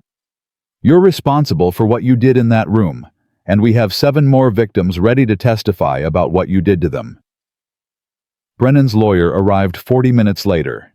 The interrogation ended. But Malcolm had seen enough. Brennan was scared. Finally, truly scared. That afternoon, the story broke. Local news first, then national. The video of Marcus played on every network. David Martinez gave interviews, his son's face filling screens across the country. The hashtag justice for Marcus trended worldwide. Malcolm's phone exploded with calls. News outlets wanting interviews. Civil rights organizations offering support. And more victims. Dozens more. People who'd been too scared to come forward, finally finding their voices. Agent Wu compiled the data. 43 new complaints in the past 12 hours. All against Brennan or officers in his network. Malcolm, this is massive. Can we prosecute all of them? We'll need more resources, more agents. But yes, we can build cases on at least 20 of these. Thompson pulled up a news feed. Look at this. The airport authority just announced a complete review of their security procedures. The mayor's calling for an independent investigation. 3 officers besides Brennan have been suspended. Which 3? Malcolm asked. Morris is one of them. The other 2 are from the online group Wu found. Chen smiled grimly. They're panicking, trying to get ahead of the scandal. Good. Let them panic. Malcolm's phone rang. Director Reeves. Malcolm, you need to see this. The Justice Department is taking over the investigation. This is officially a federal civil rights case with nationwide implications. What does that mean for our case against Brennan? It means you keep building it. But you'll have the full weight of the DOJ behind you. This is priority 1 now. Malcolm closed his eyes. Director, I need to ask you something. What? If my family hadn't been involved, if I hadn't had a badge to flash, would any of this be happening? Silence. Then, honestly, probably not. That's what I thought. Malcolm, don't do that to yourself. You did what you had to do. I did what I could do, because I had power. But Marcus didn't. Janelle didn't. Sarah Kim didn't. They had no power, so they suffered in silence. And that's the part that keeps me up at night. Because for every family we're helping now, how many suffered before? How many didn't have someone to fight for them? That's why this case matters. You're not just fighting for your family, you're fighting for everyone who couldn't fight for themselves. After the call, Malcolm sat alone in the conference room. Outside, his team worked tirelessly building the case that would hopefully change everything. But inside, Malcolm felt the weight of 3 years. 3 years, Marcus's father fought alone. 3 years, victims stayed silent. 3 years, Brennan kept terrorizing families. 3 years too late. Elena found him an hour later. The girls want to see you. I'll be home soon. Malcolm, they're here. In the waiting room. We brought you dinner. He looked up. You came all the way down here. Mara insisted. Said you needed to eat. And I think she needed to see where you're working, needed to understand what you're doing. Malcolm followed Elena to the waiting room. His 4 daughters sat in a row, all wearing pink dresses again, the same dresses from the airport. Elena saw his expression. "It was Mara's idea," she said softly. "She said Brennan tried to make those dresses mean shame. She wants them to mean strength instead." Malcolm knelt in front of his girls.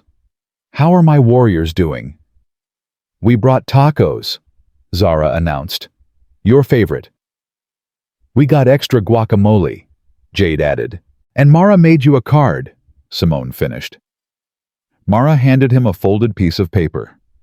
Inside, in her careful handwriting, "Dear Dad, you're not just fighting for us. You're fighting for Marcus, for everyone. That makes you a superhero. Love, Mara. P.S. I'm not suspended anymore. I'm going back to school tomorrow, and I'm not scared." Malcolm's throat tightened. "Baby, you don't have to go back if you're not ready." "I'm ready. Because you taught me something. You taught me that fighting back doesn't mean hitting. It means standing up, speaking truth, not backing down even when people try to shame you." She touched her pink dress. "These dresses aren't shameful, Dad. What happened to us wasn't shameful. The only person who should feel shame is Officer Brennan." Malcolm pulled her into a fierce hug. "When did you get so wise?" "I had a good teacher." They ate tacos in the conference room, his team working around them. Chen smiled at the girls. Wu showed them how she tracked digital evidence. Thompson explained in kid-friendly terms what happens in a courtroom. And for 1 hour, Malcolm let himself believe they were winning not just legal victories, but something more important. They were teaching his daughters that trauma didn't have to define them, that they could face the worst the world offered and still stand tall in pink dresses. That night, Malcolm's phone buzzed one more time. David Martinez. "Agent Cross, I heard about the arrest. Thank you." "You don't have to thank me. This is just the beginning." "I know, but for 3 years I screamed into the void. Now people are finally listening. That's because of you. It's because you never gave up. You kept fighting for Marcus, even when everyone told you to move on." "Agent Cross, can I tell you something?" Marcus's last words to me, the morning he left for that competition. "Please." He said, "Dad, Stanford's going to change my life. I'm going to build things that help people, make the world better." And I said, "I know you will, son. I'm proud of you." David's voice broke. Those were the last kind words he heard before Brennan destroyed him. And I hold on to them. Because for 45 minutes in that screening room, Brennan made Marcus feel worthless. But I want the world to know he was wrong. Marcus was worth everything. Malcolm's eyes burned. "The world's going to know. I promise you." "Good. Because my son deserves to be remembered for his brilliance, not his death. And every other victim deserves the same." After hanging up, Malcolm looked at the evidence spread across his desk. 43 complaints, 7 federal charges, a network of officers who'd terrorized families for years. And at the center of it all, one question. How many Marcus Martinezes were out there? How many brilliant kids had their futures stolen by men who feared their confidence, resented their intelligence, hated their skin? He didn't know, but he was going to make sure no more joined that list. His phone buzzed again. This time an email from Wu. Subject, "You need to see this." Malcolm opened the attachment. Security footage from 6 different airports, different officers, different victims, same pattern, same cruelty, same systematic abuse. Wu had found the full scope of the network, and it was even worse than they thought. Malcolm stared at the security footage on his screen until his eyes burned. 6 airports, 13 officers, over 200 documented incidents of racial profiling, harassment, and abuse. Wu had spent 72 hours straight compiling it all, and now Malcolm understood why she looked like she hadn't slept in days. "This isn't a few bad officers," Wu said, standing behind him. This is institutional, coordinated. They shared tactics in that online group, best practices for intimidation. How to write reports that justify discrimination. How to make complaints disappear. Malcolm clicked through the files. A young black man forced to remove his prosthetic leg. A Latina grandmother strip-searched because she looked nervous. A Sikh man made to remove his turban in public. On and on and on. How did they get away with this for so long? Malcolm's voice was barely a whisper. Because the system protected them. Every complaint went to supervisors who were part of the network. Every investigation was handled internally. Every victim was told they were being too sensitive, too dramatic, too aggressive. Wu pulled up another file. And when victims pushed back, they got threatened. Look. Phone records. Hundreds of calls from blocked numbers to complainants. Always after they filed. Always late at night. The pattern was unmistakable. We need to present this in court, Malcolm said. All of it. Every victim. Every call. Every piece of evidence that this was systematic. Malcolm, that's not how trials work, Thompson said, entering the room with Chen. We're prosecuting Brennan for specific charges. We can't turn this into a referendum on the entire system. Why not? That's what it is. Because judges don't like fishing expeditions. We need to stay focused. Brennan's crimes. The victims he directly harmed. That's our case. That's not enough. It has to be enough. We prove Brennan's guilty. The rest falls apart. Other victims will come forward. Other cases will be prosecuted. But we need this conviction first. Malcolm knew Thompson was right, but it felt like accepting defeat before they'd even started. They weren't just fighting Brennan. They were fighting everyone who'd enabled him. Everyone who'd looked away. Everyone who'd decided that protecting the institution mattered more than protecting people. When's the trial? Malcolm asked. 3 weeks. Judge Morrison is keeping it moving fast. She knows if this drags out, evidence disappears. Witnesses get scared. Justice delayed is justice denied. 3 weeks to change the system. 3 weeks to hold one man accountable, Chen corrected. That's all we can do right now. The next 3 weeks blurred together. Malcolm interviewed victims, compiled evidence, prepared testimony. Every story cut deeper. Every detail revealed new layers of cruelty. And through it all, Brennan sat in jail awaiting trial, claiming he was the real victim of a politically motivated witch hunt. His lawyer, a sharp woman named Patricia Hendricks, appeared on every news show defending him. She had a simple narrative. Brennan was a dedicated officer doing a difficult job. He made some mistakes, sure, but he never intended harm. The real problem was a society that couldn't distinguish between good security practices and discrimination. She's good, Chen said, watching one interview. She's making this about political correctness run amok, making Brennan the victim. Let her try, Malcolm said. We have Marcus's video. We have 43 victims. We have a paper trail proving systematic abuse. No amount of spin fixes that.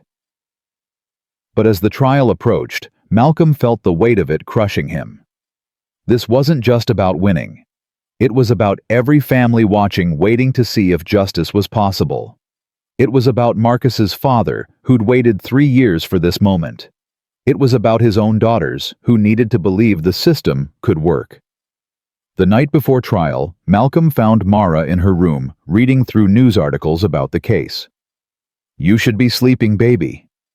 I can't. Dad, what if he doesn't get convicted? What if the jury believes his lawyer? Then we appeal.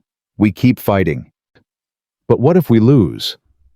What if it was all for nothing? Malcolm sat beside her. Mara, look at me. We've already won something important. 43 families came forward who'd been silent for years. Brennan was arrested. The network was exposed. Even if the verdict goes wrong, that matters. But it's not enough. No, it's not enough. It'll never be enough. But it's something, and sometimes something is all we get. Mara was quiet for a moment. Tyler Johnson apologized to me today. At school. Said he was wrong to make fun of Zara. Said his dad explained what really happened. That's good, baby. But Dad, why did it take a trial? Why did we have to fight so hard, just for people to see we were telling the truth? Malcolm had no answer. Because she was right. They shouldn't have had to fight this hard. The truth should have been enough. The courtroom was packed on the first day of trial. Malcolm sat in the front row with Elena and the girls. Behind them, 43 victims filled the benches. David Martinez sat directly behind Malcolm Marcus's Stanford t-shirt visible beneath his jacket. Brennan entered in an orange jumpsuit, wrists shackled. He'd aged in 3 weeks. His face was gray, his confidence shattered. He didn't look at the victims, didn't meet Malcolm's eyes, just stared at the table in front of him. Judge Morrison entered a black woman in her 60s with steel gray hair and eyes that missed nothing. All rise. The trial began. The prosecution opened with Marcus's video. The courtroom watched in absolute silence as a teenage boy's dignity was systematically destroyed. Several jurors cried. One looked away. David Martinez gripped Malcolm's shoulder so hard it hurt. When the video ended, Prosecutor James Wilson stood. Ladies and gentlemen, what you just witnessed was not security. It was sadism. Officer Brennan didn't search Marcus Martinez. He humiliated him. He broke him. And 3 months later, that brilliant 16-year-old boy took his own life. Hendricks objected immediately. Your Honor, Marcus Martinez's death is tragic, but not relevant to... It's absolutely relevant, Wilson fired back. It speaks to the severity of Officer Brennan's actions and their consequences. I'll allow it, Morrison ruled, but Counselor, tread carefully. Wilson nodded, then turned to the jury. This case is about power. Officer Brennan had it. Marcus Martinez didn't. And when someone with power chooses cruelty over compassion, chooses humiliation over humanity, they must face consequences. The first witness was David Martinez. He walked to the stand, slowly carrying a folder. When sworn in, his voice shook but held steady. Mr. Martinez, can you tell the jury about your son? Marcus was brilliant, kind, funny. He wanted to build robots that could help people.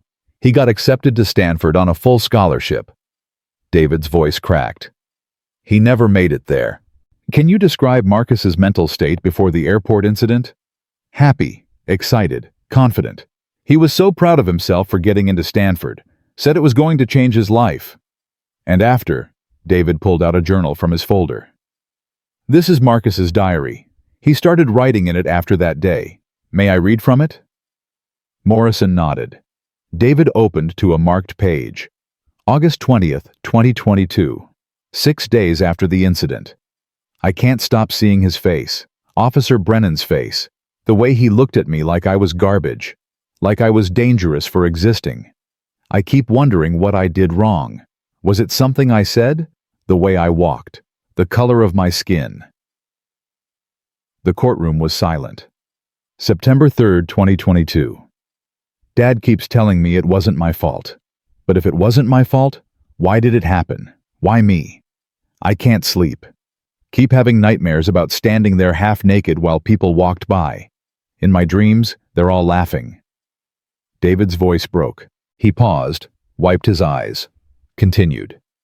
November 10th, 2022. Marcus's last entry. I'm so tired. Tired of feeling ashamed. Tired of being afraid.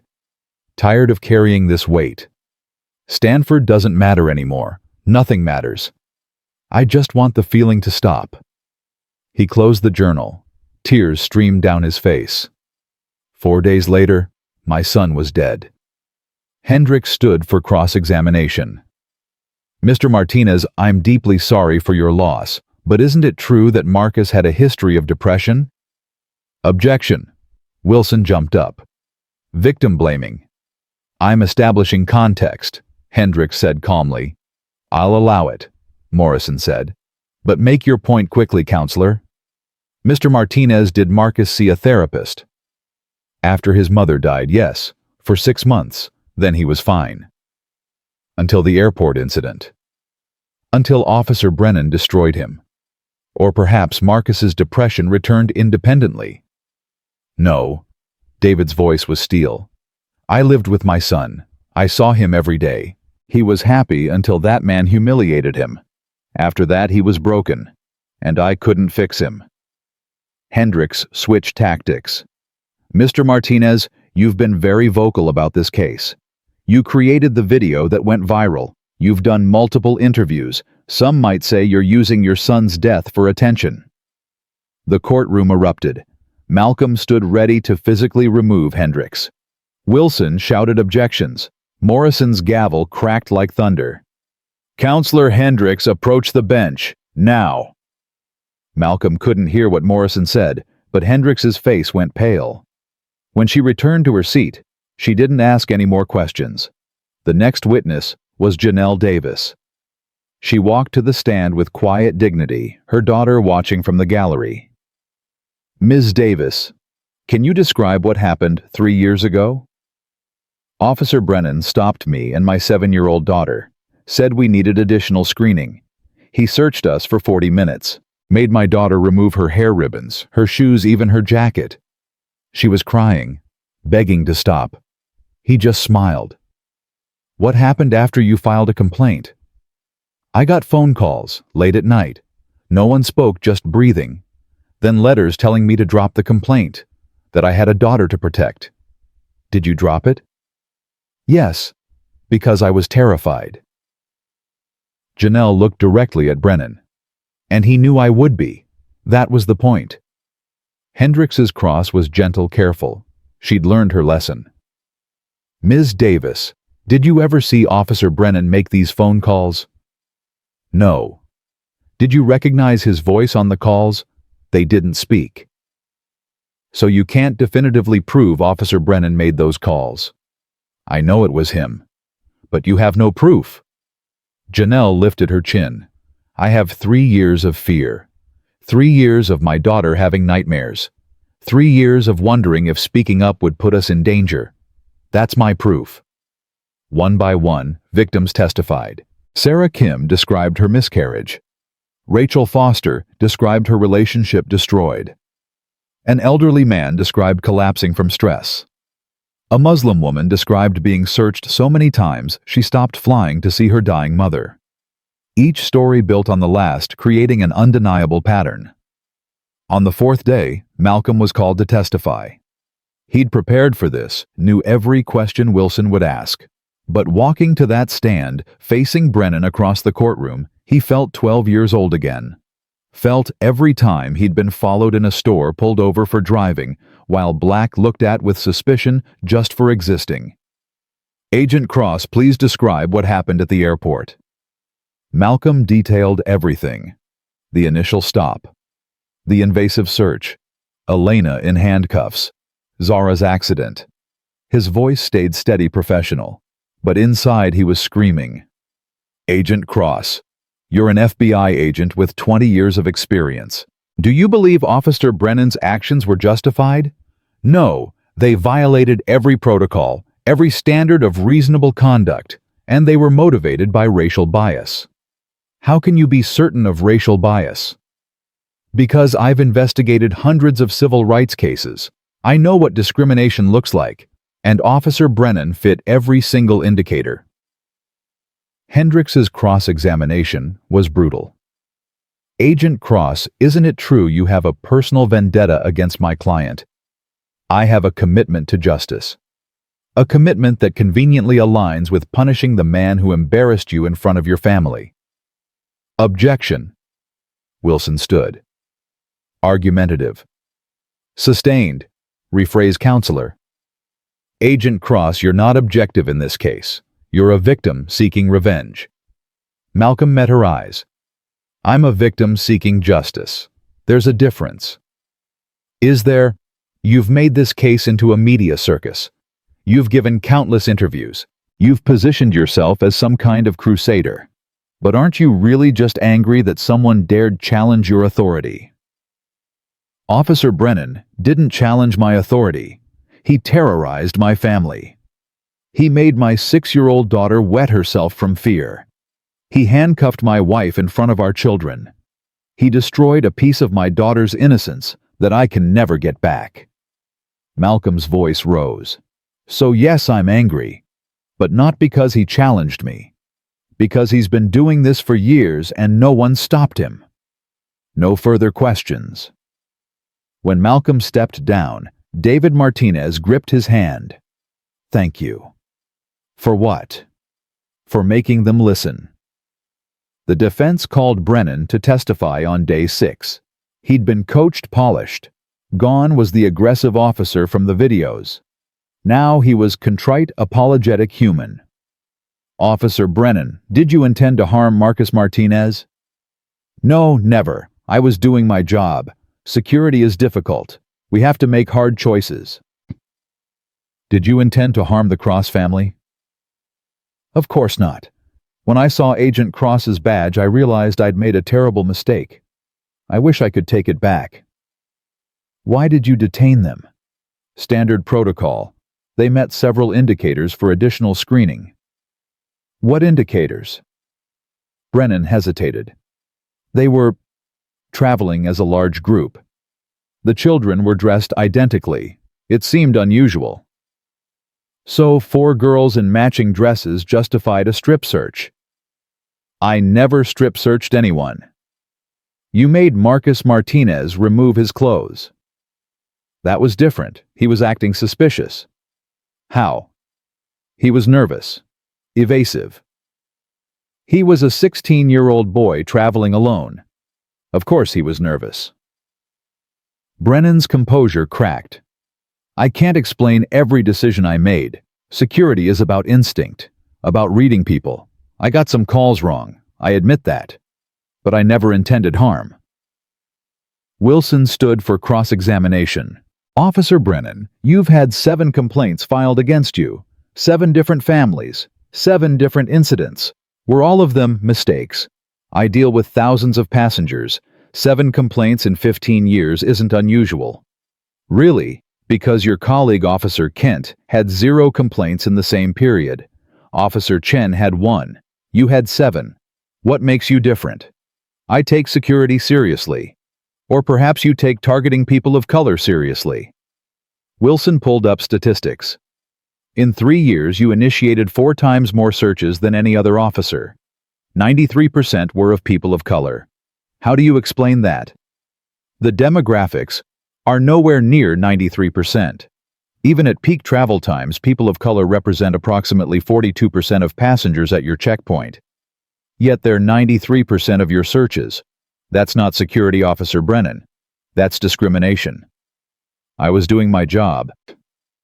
"Your job is to protect people, not terrorize them, not humiliate them, not drive teenage boys to suicide." "I didn't kill Marcus Martinez." "No, you just destroyed him. And then you moved on to your next victim without a second thought." "That's not fair." "What's not fair is a 16-year-old boy taking his own life because you made him feel worthless. What's not fair is a woman losing her baby because you forced her to stand for 90 minutes. What's not fair is a 6-year-old girl wetting herself because you refused to let her use the bathroom." Wilson's voice filled the courtroom. "You had power, Officer Brennan, and you abused it, repeatedly, systematically, without remorse." "I have remorse. I'm sorry, I wish I could fix it." "You can't fix it. You can't bring Marcus back. You can't give Sarah Kim her baby back. You can't give the Cross family their sense of safety back. What's done is done. The only question now is whether you face consequences." Closing arguments came on day 8. Wilson was powerful, righteous, devastating. He painted Brennan not as one bad officer, but as a symptom of a broken system. He talked about power and accountability, about the difference between security and tyranny. Hendricks was equally compelling. She talked about impossible jobs and split-second decisions, about a society looking for villains instead of understanding complexity, about a good man who made mistakes but didn't deserve to have his life destroyed. The jury deliberated for 14 hours. When they returned, Malcolm couldn't read their faces. The foreman stood an older black woman who'd cried during Marcus's video. On the count of civil rights violations, how do you find guilty? The courtroom exhaled collectively. On the count of sexual abuse of a minor, guilty. David Martinez sobbed. Malcolm felt Elena grip his hand. On the count of assault, guilty. Brennan's face crumbled. Hendricks put her hand on his shoulder, but he shook it off. Morrison's voice cut through the noise. The jury has spoken. Officer Brennan, you have been found guilty on all counts. Sentencing will be in 2 weeks. As the bailiffs led Brennan away, he looked at Malcolm. Not with anger, not with defiance. With something worse. Incomprehension.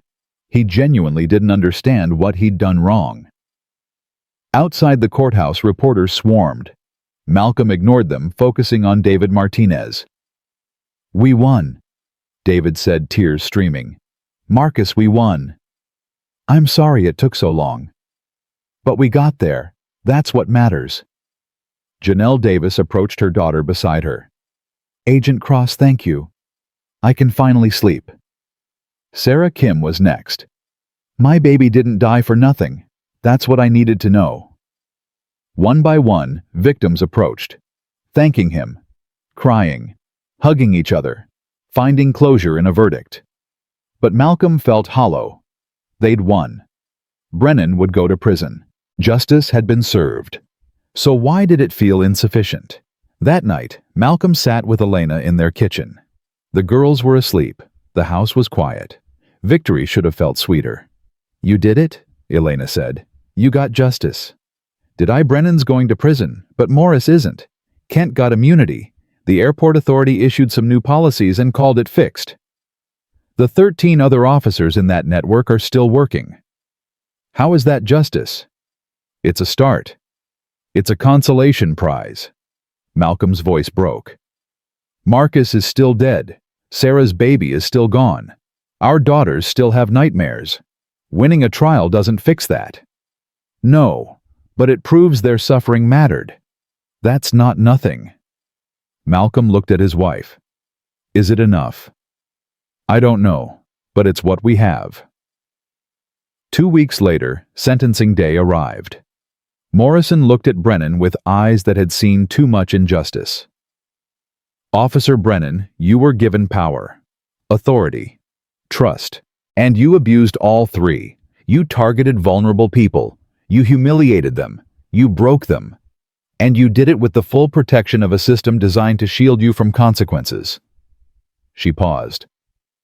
"The jury found you guilty. Now I must determine your punishment. The prosecution recommends 20 years. The defense recommends probation. I've reviewed every piece of evidence, every testimony, every victim's statement." Morrison's voice hardened.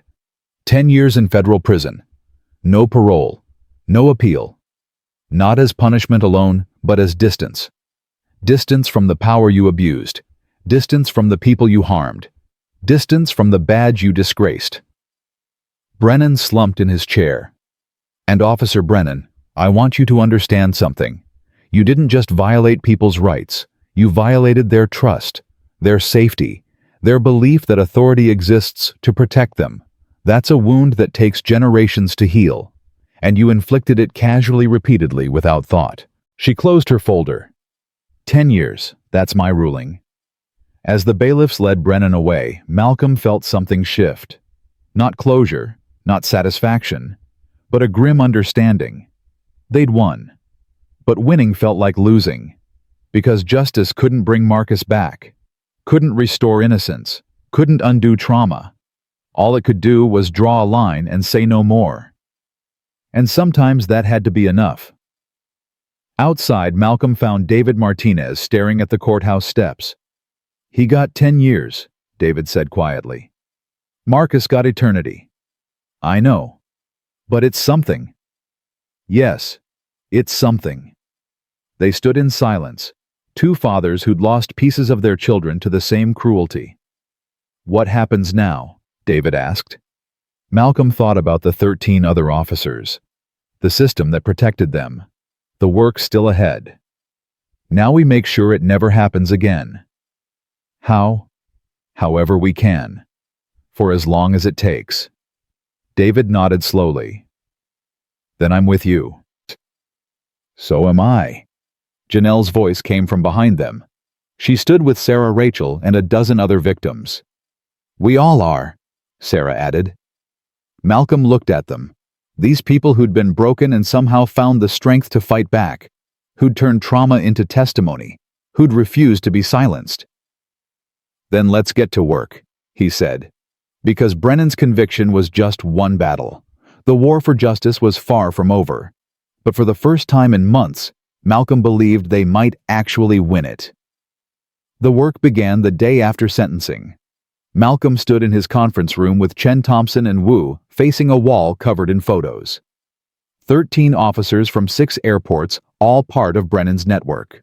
All still working, all still searching passengers. Where do we start? Chen asked. Everywhere, Malcolm said. We prosecute all of them.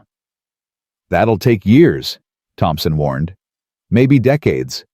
The resources alone. Then we find the resources. Because every day they keep working is another family traumatized. Another Marcus. Another Zara. Wu pulled up her laptop. I've already started building cases. 5 officers have enough evidence for federal charges.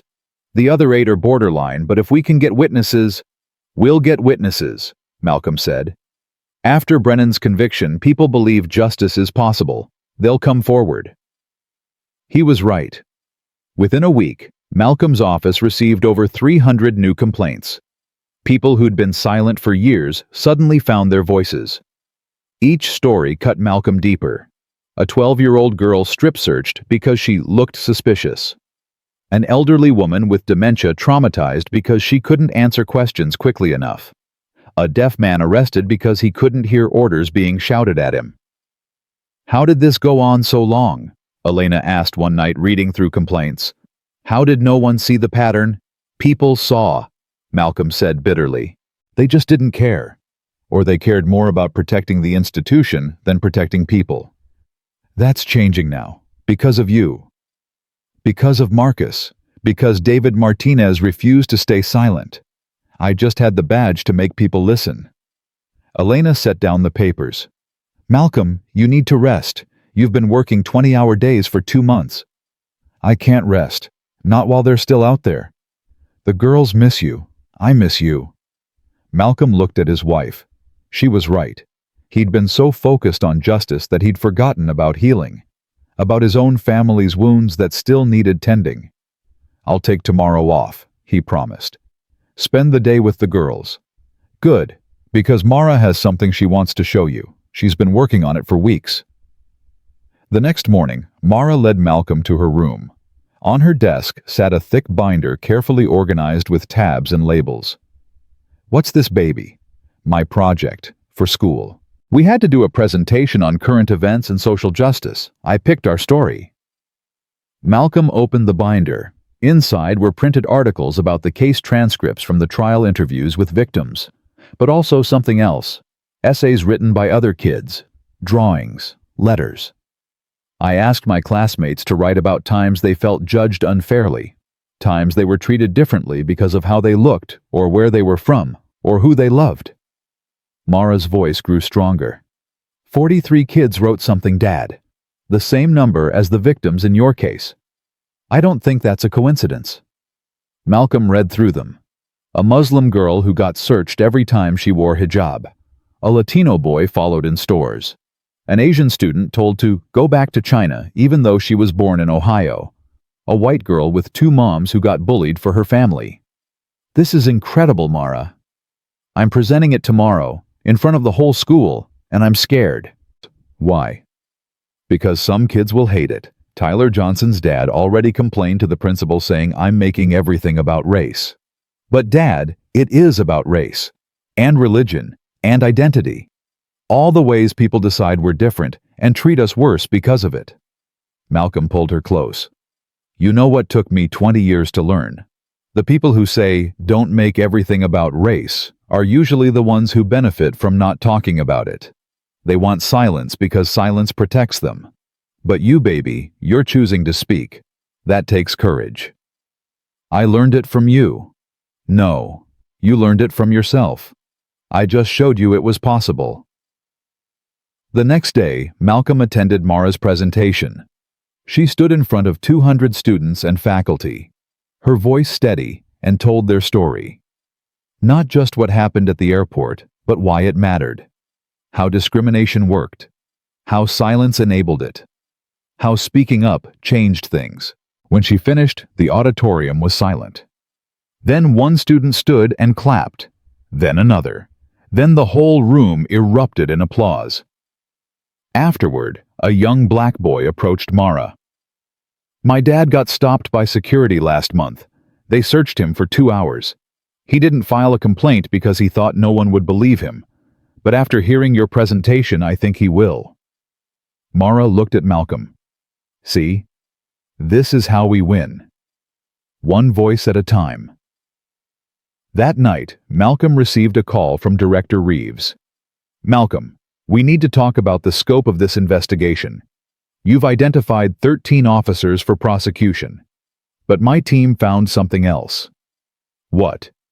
The training materials. The manuals that taught these officers how to do their jobs. Malcolm, the discrimination was built into the curriculum. They were literally taught to profile people. Malcolm felt sick.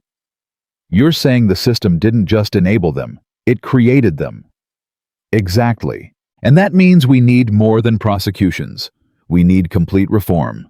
New training, new oversight, new accountability measures. How long will that take? If we do it right, years, maybe a generation. We don't have a generation. Families are being traumatized right now. I know, but we can't just prosecute our way out of this. We need systemic change, and that requires patience. Malcolm wanted to scream. Patience meant more victims, more families destroyed, more Marcus Martinez's. But Reeves was right. Prosecutions alone wouldn't fix a broken system. What do you need from me? Malcolm asked. Help design the new training program. You've seen what doesn't work. Show us what does. Over the next 6 months, Malcolm worked with a team of experts to completely overhaul airport security training. They studied best practices from around the world, interviewed victims about what made them feel unsafe versus what made them feel protected, brought in psychologists to explain implicit bias and how to overcome it. The result was a program called the Checkpoint Lesson. It required every security officer to watch Marcus's video, to hear victim testimonies, to understand that their job wasn't to find threats but to create safety. I don't know if this will work, Malcolm told David Martinez during one of their regular coffee meetings. I don't know if training can overcome prejudice. Maybe not for everyone, David said. But if it saves one kid from what Marcus went through, it's worth it. Is it enough? Nothing will ever be enough, Malcolm. Marcus is still gone. But this means his death mattered. It changed something. That's all any of us can hope for. The first airport to implement the checkpoint lesson was the one where everything began. Malcolm stood in the same terminal where his family had been humiliated, watching officers go through training. Some resisted. Some dismissed it as political correctness. But others listened. Really listened. One officer, a young white man named Ryan, approached Malcolm afterward. Agent Cross, I need to tell you something.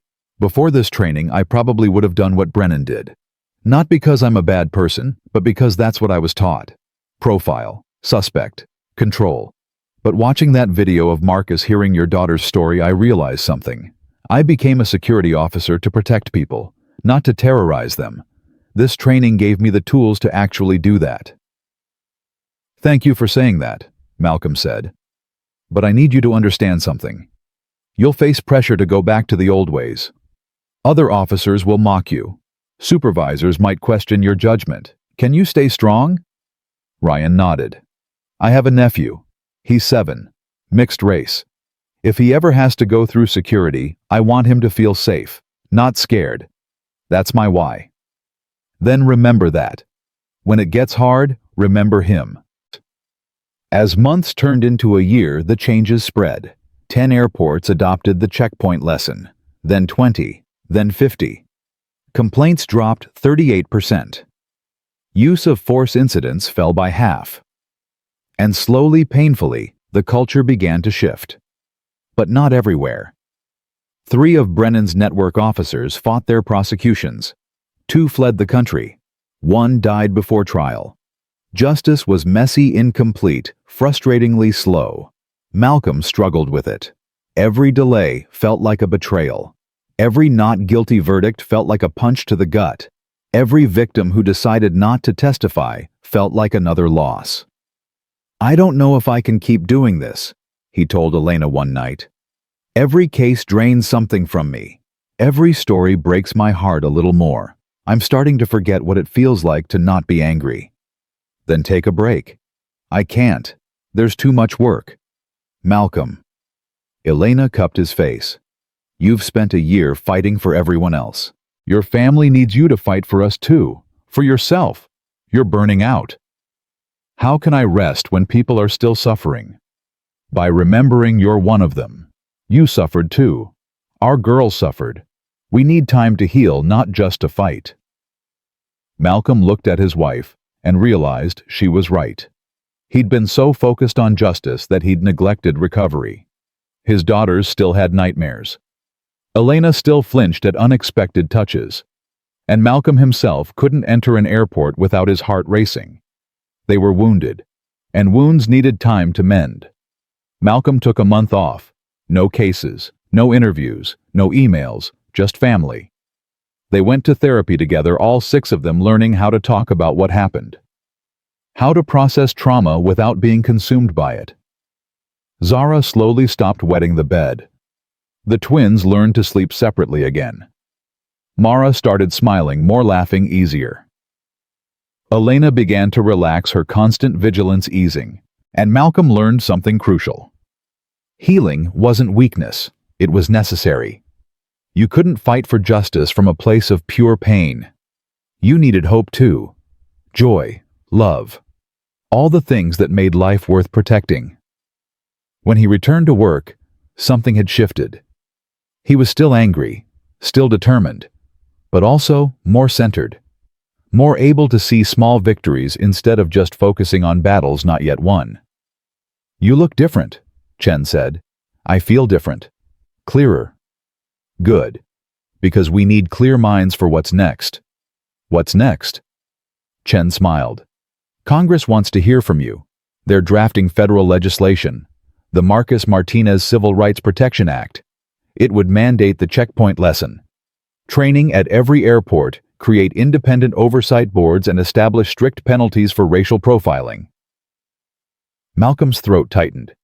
"When do they want me?" "Next month. You'd testify alongside David Martinez and other victims. Make the case for why this legislation is necessary." "I'll do it." "There's one more thing. The airport where everything happened wants to install a memorial. A plaque honoring Marcus and acknowledging what happened to your family and the other victims. They want your permission." Malcolm thought about it. A plaque. Physical proof that these stories mattered, that the fight wasn't forgotten. "What does David think?" He said yes, but only if you're comfortable with it. "Tell them yes." The memorial was unveiled on the 2-year anniversary of Marcus's death. Hundreds of people gathered in the terminal. Victims, activists, officers who'd gone through the new training, news cameras, and in the front row, Malcolm's family and David Martinez. The plaque was bronze, mounted at the checkpoint where everything began. It read, "In memory of Marcus Martinez and all who have suffered discrimination at this checkpoint, may we learn from the past and commit to a future where all travelers are treated with dignity and respect." Don't ask who's right. Ask who's brave enough not to stay silent. David traced his son's name with shaking fingers. He's real again. Not just a story. Not just a tragedy. He's Marcus, my brilliant, beautiful boy who deserved so much better. Mara stood beside him. "Mr. Martinez, I wrote something for my English class, about Marcus. Can I read it?" David nodded, unable to speak. Mara pulled out a paper. "I never knew Marcus Martinez, but I feel like I did, because what happened to him is what almost happened to my family. When Officer Brennan looked at us, he didn't see people. He saw threats, and that's what he saw when he looked at Marcus too. A smart, confident black boy who dared to take up space in the world. But Marcus was more than what happened to him. He was a son, a student, a dreamer. He loved robots and Stanford and his dad's terrible jokes. And he should be here. He should be building things, changing things, living. The fact that he's not is our collective failure. We failed to protect him. We failed to stop the people who hurt him. We failed to create a world where kids like Marcus can exist without fear. But maybe if we remember him, if we say his name, if we refuse to let his story be forgotten, we can stop failing the next Marcus, the next kid who deserves to dream. She folded the paper. The crowd was silent. Then David pulled Mara into a fierce hug. Thank you. Thank you for seeing him, for remembering him. I'll always remember, Mara promised. Malcolm watched his 12-year-old daughter comfort a grieving father and felt something shift in his chest. This was why they fought, not just for justice, but so the next generation understood that silence was complicity, that speaking up mattered, that one person refusing to look away could change everything. Later that day, Malcolm returned to the airport with his family. They walked through security using the normal process, the one they should have used 2 years ago. Officers smiled and waved the girls through. No one stared, no one stopped them, no one made them feel like criminals. As they walked toward their gate, Zara tugged Malcolm's hand. Daddy, I'm not scared anymore. Good baby. You shouldn't have to be. Are we really going on vacation now? For real this time? For real this time? Elena squeezed his other hand. Where should we go? Anywhere. As long as we're together. They boarded their flight without incident, found their seats, buckled in. As the plane lifted off, Malcolm looked at his family. Elena reading a magazine, Mara writing in a new diary with a lock that actually worked, the twins playing a game together, Zara pressing her face against the window, watching the world shrink below. They were healing, slowly, imperfectly, but healing. Malcolm's phone buzzed.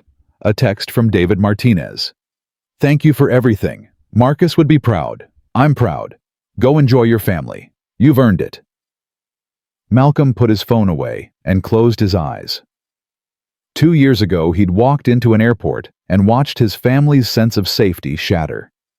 He'd seen the worst of humanity, the cruelty that came from unchecked power, the silence that enabled it. But he'd also seen the best. The victims who found courage to speak, the officers willing to change, the strangers who recorded and shared and refused to look away, the daughter who turned trauma into activism, the father who turned grief into purpose. Brennan was in prison. The network was exposed. Training programs were spreading. Legislation was pending. Families were finding justice. It wasn't enough. It would never be enough. But it was something. And sometimes, something was everything. 3 weeks later, Malcolm testified before Congress. He sat at a long table with David Martinez, Janelle Davis, and Sarah Kim. Behind them, 43 other victims filled the gallery. In front of them, senators who held the power to create real change. Agent Cross, you've become a symbol of this fight, Senator Williams said. But let me ask you something. If you hadn't had an FBI badge, would we be here right now? Would Marcus Martinez's story matter if it hadn't happened to someone with power? Malcolm considered the question carefully. Honestly, Senator, probably not. And that's the problem. Justice shouldn't require a badge, a viral video, a grieving father who spent 3 years documenting evidence. It should be automatic, universal, guaranteed. But it's not. No, sir, it's not. Which is why we need this legislation, why we need oversight, why we need consequences for officers who abuse their power and protection for citizens brave enough to speak up against them. Some argue this legislation goes too far, that it handcuffs security officers trying to do their jobs. Senator, with all due respect, Officer Brennan handcuffed my wife for trying to protect our children. Officer Brennan handcuffed Marcus Martinez's dignity, his confidence, his will to live. The only people this legislation handcuffs are those who use their authority to terrorize instead of protect. Senator Williams nodded. Mr. Martinez, you've been quiet. What would you like Congress to know? David leaned forward. I want you to know my son's name. Marcus Alexander Martinez. Born July 3, 2006. Died November 14, 2022. He was 16 years old.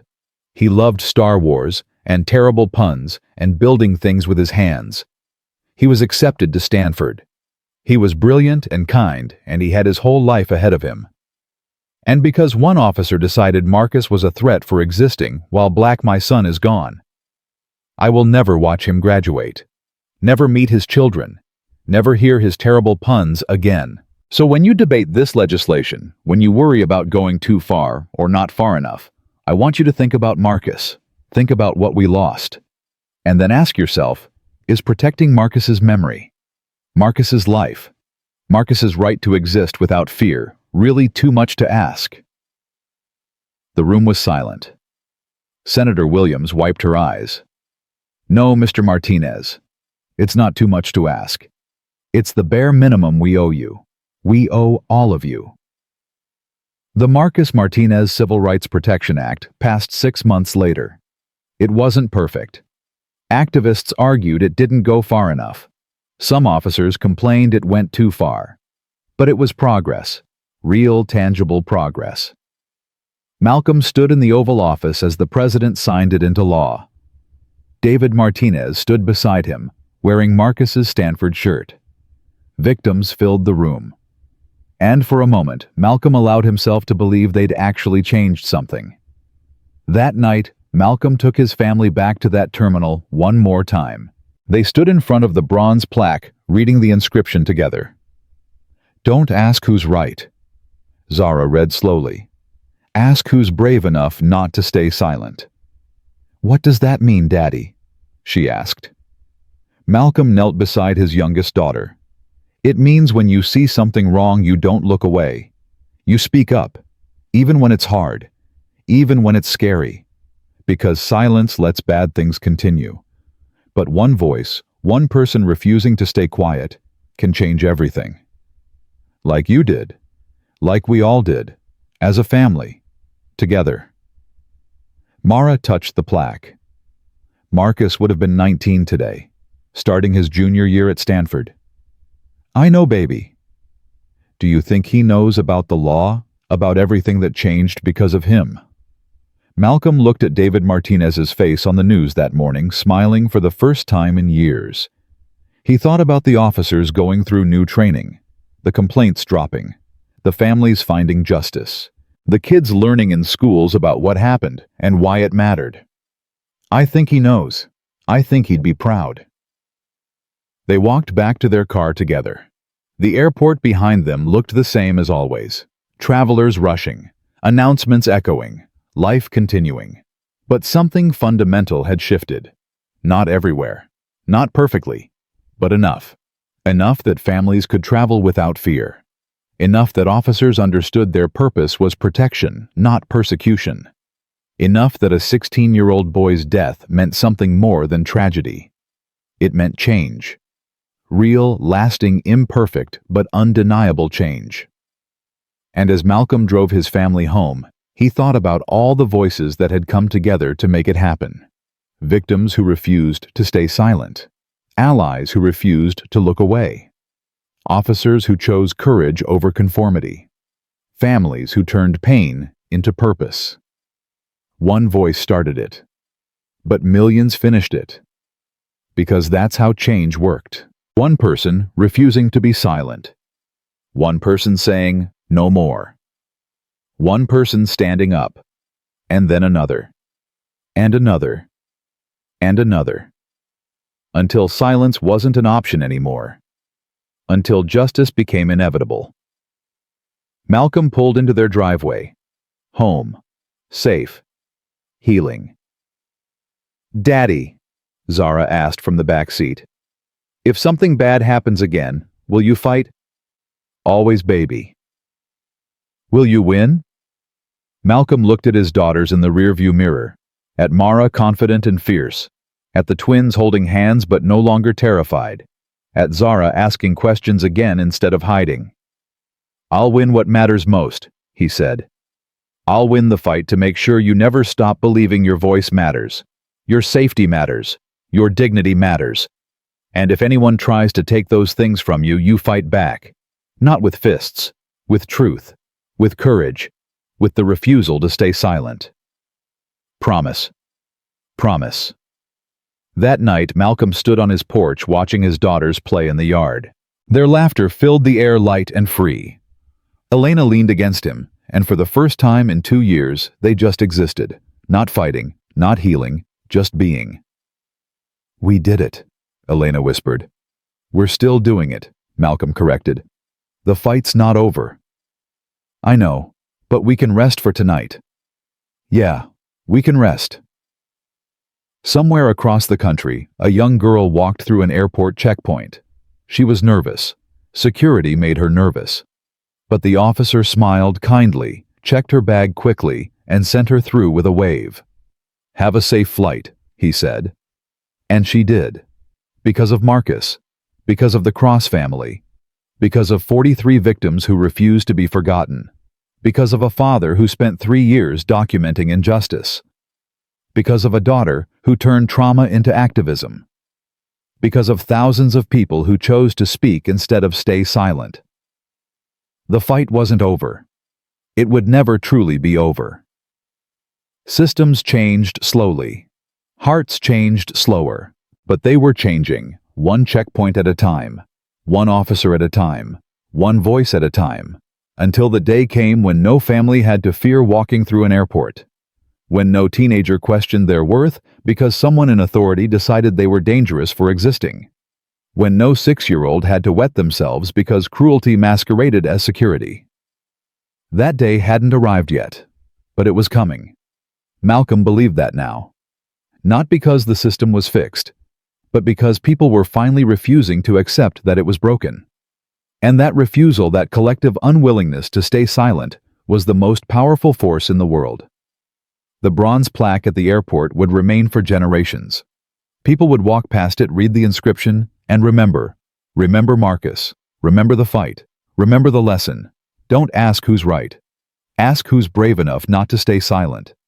Because in the end, that's what changed everything. Not badges, not positions, not power. Just courage. The courage to speak, to stand, to refuse to look away, and that courage lived in everyone, waiting to be awakened. Waiting for the moment when silence became unbearable and speaking up became inevitable. Malcolm had found that moment in an airport 2 years ago, and in finding it, he'd helped others find theirs. The work continued. The fight went on. But tonight, Malcolm allowed himself something he hadn't felt in years. Hope. Not naive hope, not easy hope, but the hard-won belief that change was possible if enough people fought for it. His daughter's laughter echoed through the evening air. Elena's hand found his, and Malcolm understood something profound. This was why he fought.